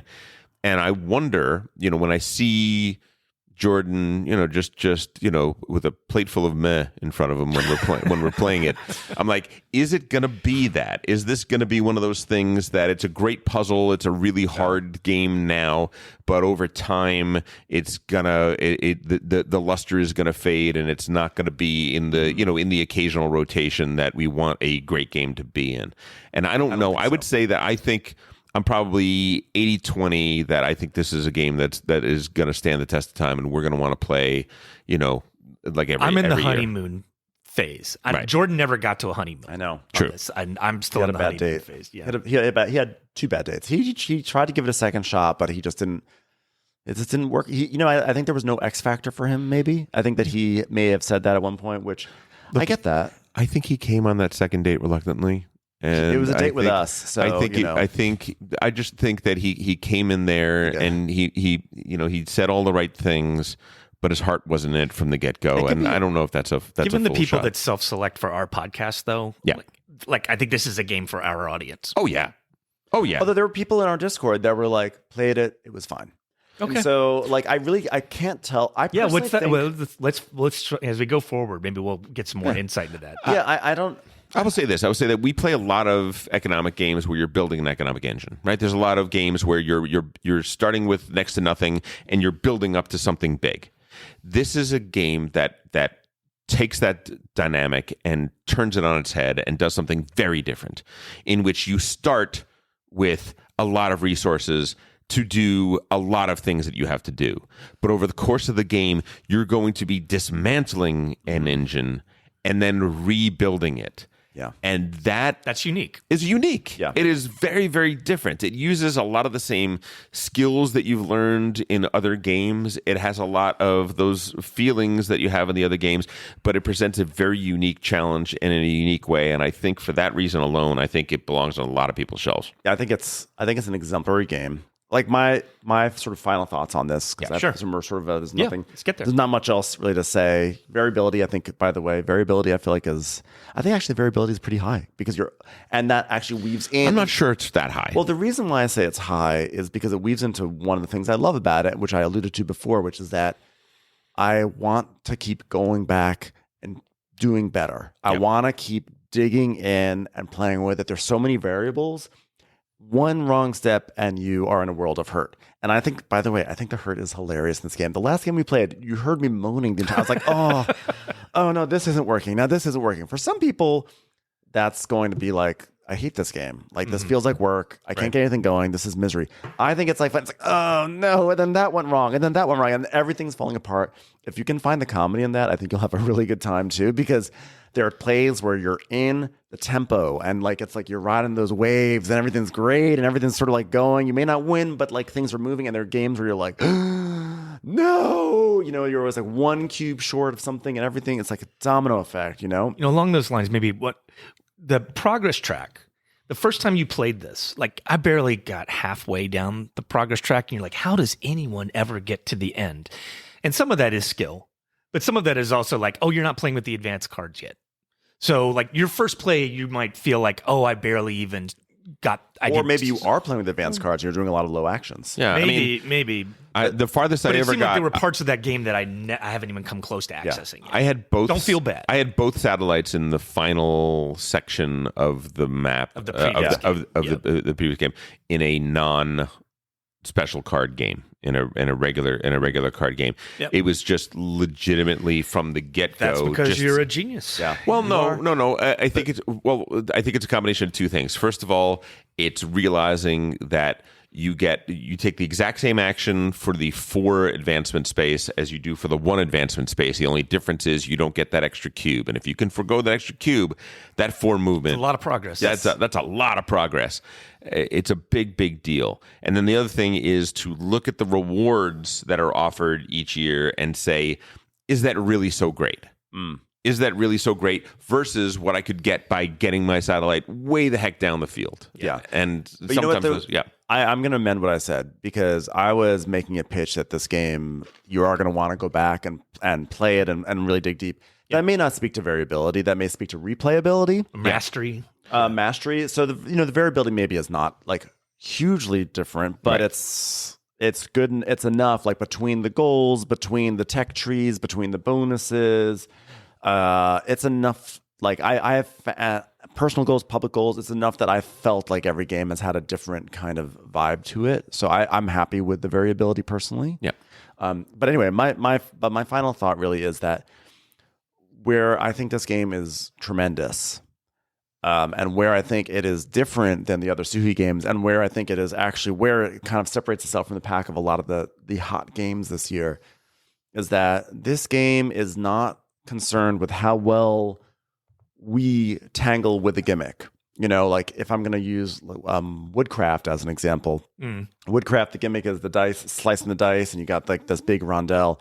How well in that game you are trying to figure out, how do I navigate this mechanic? How do I navigate these things and turn that into victory? This game is saying not like how well do you tangle with a mechanic. This game is saying, how do you approach the way you play this game? How do you want to play this game that is how it's like a deeper fundamental approach to it. Like, it's not about like, oh, there's this cool thing, there's a cool deck building thing, there's a cool dice drafting thing, and like, how are you going to figure out that puzzle? It's like, no, here is the game. How are you going to approach it? What is going to be the priority for you this game? And that's a pretty big space. It's a big space, but that's such a rich thing that, like, I think it's and on top of that, the fact that the game is so smart in its design, the progress track, the way it's interwoven with how you build on that map, the way you take your actions. I don't know. I think it's an amazing game. Tom, any final thoughts? Yeah, I'm a Suhi fan. I've always been a Suhi fan. I didn't love Praha. I'm not nearly as big an Underwater Cities fan as a lot of people, but I've been shouting out this guy's name for a very, very long time, going all the way back to Shipyard. And when he puts something together that has so many strong qualities and really does something different, I think the deconstruction and reconstruction of an economic system is something I haven't seen really in any game. That excites me. And so far, 5 plays in or something like that, it's been fairly bulletproof. I need to find a way to track things better so the fiddliness of the different elements gets a little more clear for me. But that's really more my problem than it is the game's problem in and of itself. I think this is a keeper. I really, really like this game. That's one of those ones where a lot of games get better when you put them on BGA. Yep. This one, like, that might take care of a lot of that stuff. I have not been a huge Suhi fan. I think this is his best game by far. This is a big recommend from me. This is going to be on my best of 2023 list when we do that. Yeah. Next year. All right. So we're at the end. Go enter our contest. Contact at GameBrainPod.com. Put contest in the subject line. Do it now. Do it now. All right. And let's cue that music. You want to do it? Yeah. Are you ready? Are you ready to say the things? I'm ready to say the things. Well, here we go.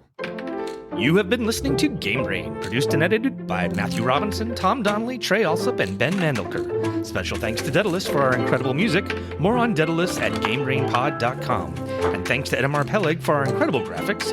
Be sure to check him out on Instagram at Kerbaloni or on his website, kerbaloni.com. You can reach us by email at contact@GameBrainPod.com. Thanks for listening, and go play some games with friends. Or go make some friends with games.